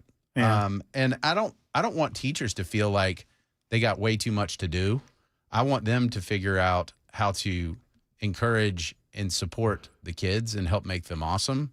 And I think that's how teaching will change. We're teaching them to be contributing members to society. We're teaching them to have character, do those things. And the what you learn will not be paced on a calendar. It'll be paced on you because everybody will have individualized instruction. Everyone. So then how do I measure so what do you just stay as long as it takes? It's achievement based. And you have to complete it in a time. And so you would have like 23-year-old. No, but you would have teachers and administrators who would say, hey, we're kind of falling behind. How can we help? How can we support you? And that will be, I think that will be the job the issue here is that we're not focusing on the work. We're just not doing it. That brings up a lot of points that could lead to. I feel like if are we still in a group setting? Yeah, I actually think, because let's be honest, a lot of parents are like, I need somebody to watch my kids so I can work. And so that's how that's going to happen. That's just the reason. It's one of the reasons why, even when things are bad in public education, people still are like, it's great. Well, it's because they got other stuff they got to do, and this is free, basically childcare. You talk about the kind of automating or artificially intelligencing. I don't know if that's a word. It's not. Sounds great. The teaching process, and several listeners are like, well, can we start that with the parenting process? Because it feels like a lot of the parents are kind of the genesis of the problem. Sure. Can we have some artificial intelligence with the parents? Yeah. Maybe. Well, here's the deal. If the parent's not there to help you with your homework and you have an AI that can and will, well, guess what? That fills an important gap. I'm not saying it's a substitute for a parent, but it's giving you a tool that you didn't have previously as a kid. And I think that's going to absolutely happen. I'm loath to say this. I don't do it very often because I get destroyed by parents when I say it, but it is true that until parents, on the whole, up their game, yes, then there's no helping public schools. No. Until, generally speaking, we see a large amount of effort in parents upping their game as parents, then I don't know what to tell you about inner city schools. And that's ultimately what I'm getting at with AI, is I think that, unfortunately, teachers will they got a choice to make right now. They can do lesson plans, instruction, grading, all that kind of or supplement parenting. Yeah. I'm not kidding. I'm not either. They say, not either. Your parents don't show up, your parents don't care, and I can actually invest in you as a person because the educational piece is automated. It is going and it's tailored to you. You've got your own tutor that knows you, knows how you learn, is working at your pace, and I'm here to support you on all the other stuff because other people don't. But that's the difference right now if people really want to talk about it. My kids have an advantage, not because they're smarter or better, but because their mother and I care tremendously about what they do and are on them constantly, mentally, physically, spiritually, to engage and build and grow. That gives them the advantage where somebody else says, whatever. I'm going to drop you off. Sink or swim. I got other things to do. Yeah. And that's it. So on the AI employment piece, I understand that the world moves forward, and I understand that this is a huge leap forward, and we're watching it happen before our very eyes. And, oftentimes those business models that are dramatically affected or even destroyed by advancement, they're the ones that howl the loudest, and they say, oh, the sky's falling and the world's ending. And it's not. But this is a bigger leap, and this is a bigger deal. And my concern, and you and I talked a little about this during All the Best Words, and I invite y'all to watch All the Best Words. Go to your podcast page, Supertalk 99.7 WTN, like us and subscribe and do all of those things. And this one is dropping on Sunday. I'm just worried that it's not a one-for-one. I understand that a lot of businesses are incorporating AI, and that's kind of building different types of jobs within those businesses. But I don't know that it's going to be a one-for-one transfer, that instead of doing these things that artificial intelligence is now doing, that we're going to have different types of jobs for the same number of people. It never is. And so I think that's a fair concern, is our population continues to grow. Right. I think there's a couple of things here. One, almost every state in the United States is below the replacement rate. So the amount of population growth that we have sort of left in the tank, I don't know how long that's going to last. But nobody talks about this because they don't want to say it out loud. But the truth is, the reason that, people had big families in the South predominantly when we were more of an agrarian society is because you needed people to work on the farm. Yep. You needed the bodies to do the stuff. And so I think this is coinciding that our society is higher educated. We see that. We know that information. We're not having as many kids. And so these technologies actually trend nicely with what's happening, right? Now, we're kind of on the bubble. We're not having many kids in the United States. Well, sure. In a place like Africa where they are much higher than the replacement rate, well, guess what? They still need a lot of those, bodies to do manual labor, physical things that we've got machines and technology to do here. That's the reality. That's what's happening. And it's consistent. It makes sense. But there's also a human component to some of this that we're losing, and I'm fearful that we're going to lose. We talked a little with John Rich about this. He is concerned, and I can understand why, specifically in the music space, but sure, let's broaden it to just the artistic space. Creative space, yeah. Yeah, in a creative, is there not a concern that we lose the humanity of artistic creativity? Yes. I think that's a very fair concern. It's also fair to, I think, be honest about what's going on and tell folks, hey, this is AI generated. I use this tool for this thing, not play hide the ball. But the moment I hear things like, well, you shouldn't be able to monetize, you shouldn't be, what you're telling me is you don't want to compete with that. And if the human component is so valuable to what you do, then you should win every time, right? And if you don't, then the market is not rewarding the human component and doesn't care. The idea is that you're actually, the computers, they're farming all of this in massive scale, in just instantaneous time. Sure. And they have the ability to do that, but they're farming from work that has been created by humans. So again, incumbent artists like to say that and say, well, we're specially different because we're basically what they're saying, and this is an unpopular argument for creatives in Nashville, is, well, we're specially different because we're human, not a machine. Well, the truth is, the only reason we have country music is because it all sounds like they listened to people that came before them. They said, I like the way that sounds. That voice, that music, it's all derivative inherently. Could we please get some of these modern country artists, some Merle Haggard and some Loretta Lynn? Because I don't think they... But you take the point. Even with Merle Haggard, Loretta Lynn, they said, I heard that, but I can make it better. Now, have they? That's a debatable point. But that's how we even have a genre, is because it's derivative of what came before. I think it would be fascinating at some point in the near future if we could get together with John and have you, I could facilitate a conversation, because I'm a little bit neutral on this space. I understand his concern. I do too. Because if you give some of these bigger production companies the ability to carve out the human and create the AI and create the imagery with the AI, so his concern is monetization. I'm not so committed to that, but I do understand why one would be concerned, especially when the consumer. Well, are there protections that the consumer would be aware that this is artificially created? Now, 2 generations from now, it won't matter. They won't care. But I think now they may. We do care. I mean, I care. I mean, I care when, I mean. In the same way I care that my steak comes from Florida as opposed to Venezuela, right? Well, or I'll give you a better example, synthetic. If we continue to develop synthetic meat, if I sit you 2 steaks side by side and you take a bite of each of those steaks and they both taste delicious, maybe a little bit different from one another, but they both taste, they're very good. And I told you that one was from a cow and one wasn't. It was built in a lab. I think that would. I would ask you how much it costs.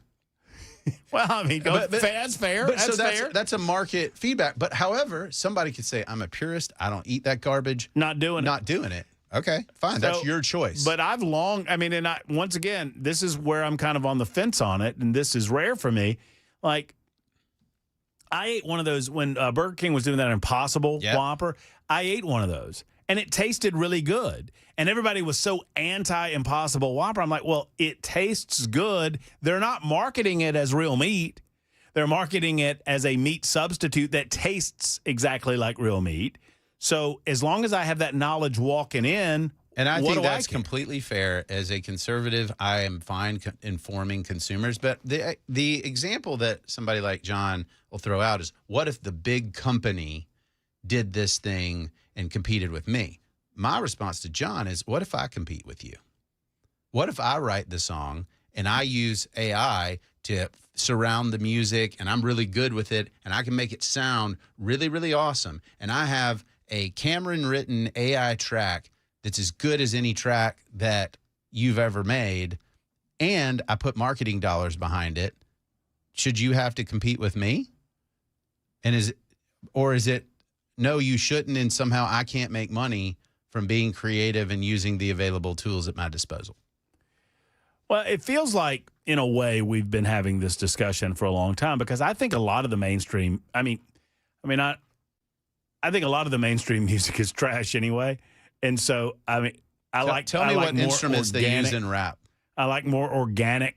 You do. You know, right? So this is just kind of a continuation of that. Yes. Is that if we're going to homogenize taste, I don't go to Walmart, not because I'm an anti-capitalist, because I think the majority of the stuff that they sell is crap. Right. And I don't want to buy crap. I don't want crap in my life, so I choose to do it differently, and I pay more as a result. I'm not knocking people who choose the other route. I'm fine with that. And audiophiles that say, you know what, I only listen to vinyl. Okay, cool. More power to you. But what we're talking is products for the market, and I'm a free market guy.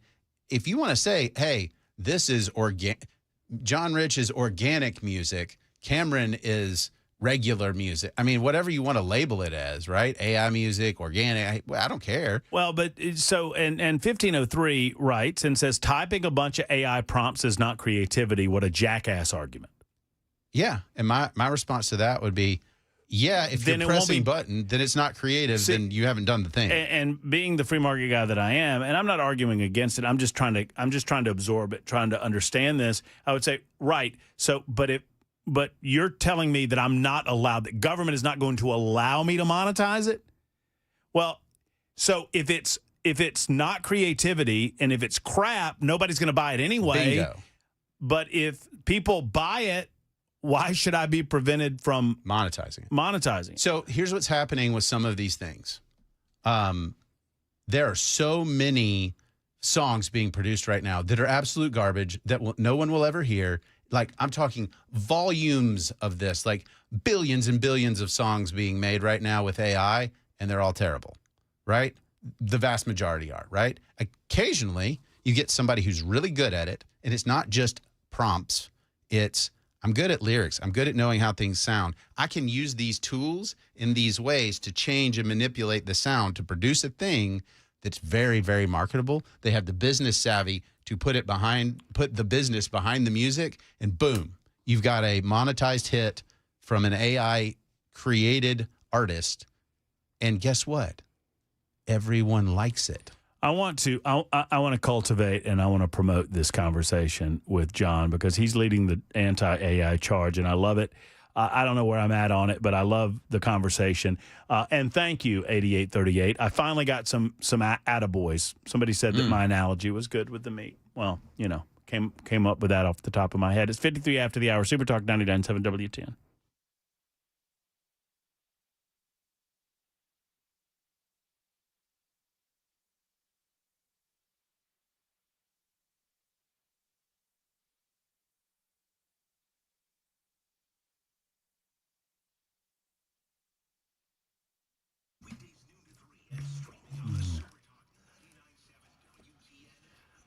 See, we have the smartest audience on planet Earth. 6173 got to the bottom of it. This is Cameron defending wasted bacon. That's exactly what it is.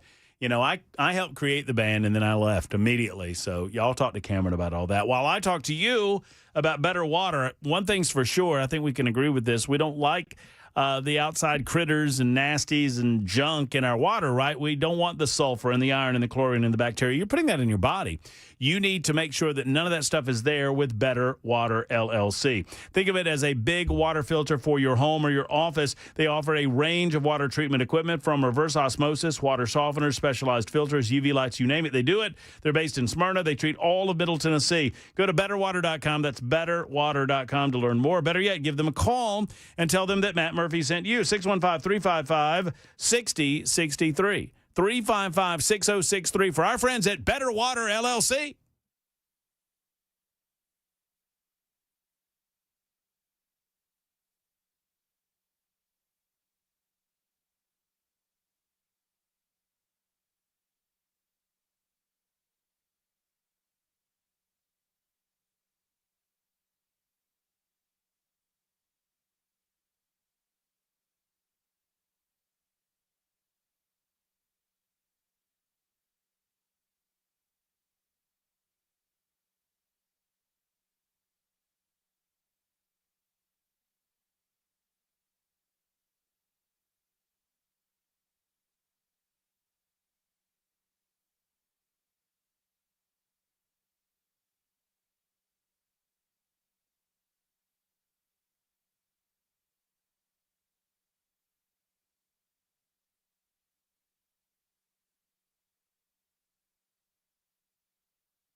Well, that's going to wind it down for the Matt Murphy Radio Show for this Wednesday edition. We so appreciate you being a part of the show today. For Ken Weaver, for Cameron Smith, I suppose for Jackson Williams, this is Matt Murphy speaking and saying, hug your loved ones. So long, everybody. See you tomorrow.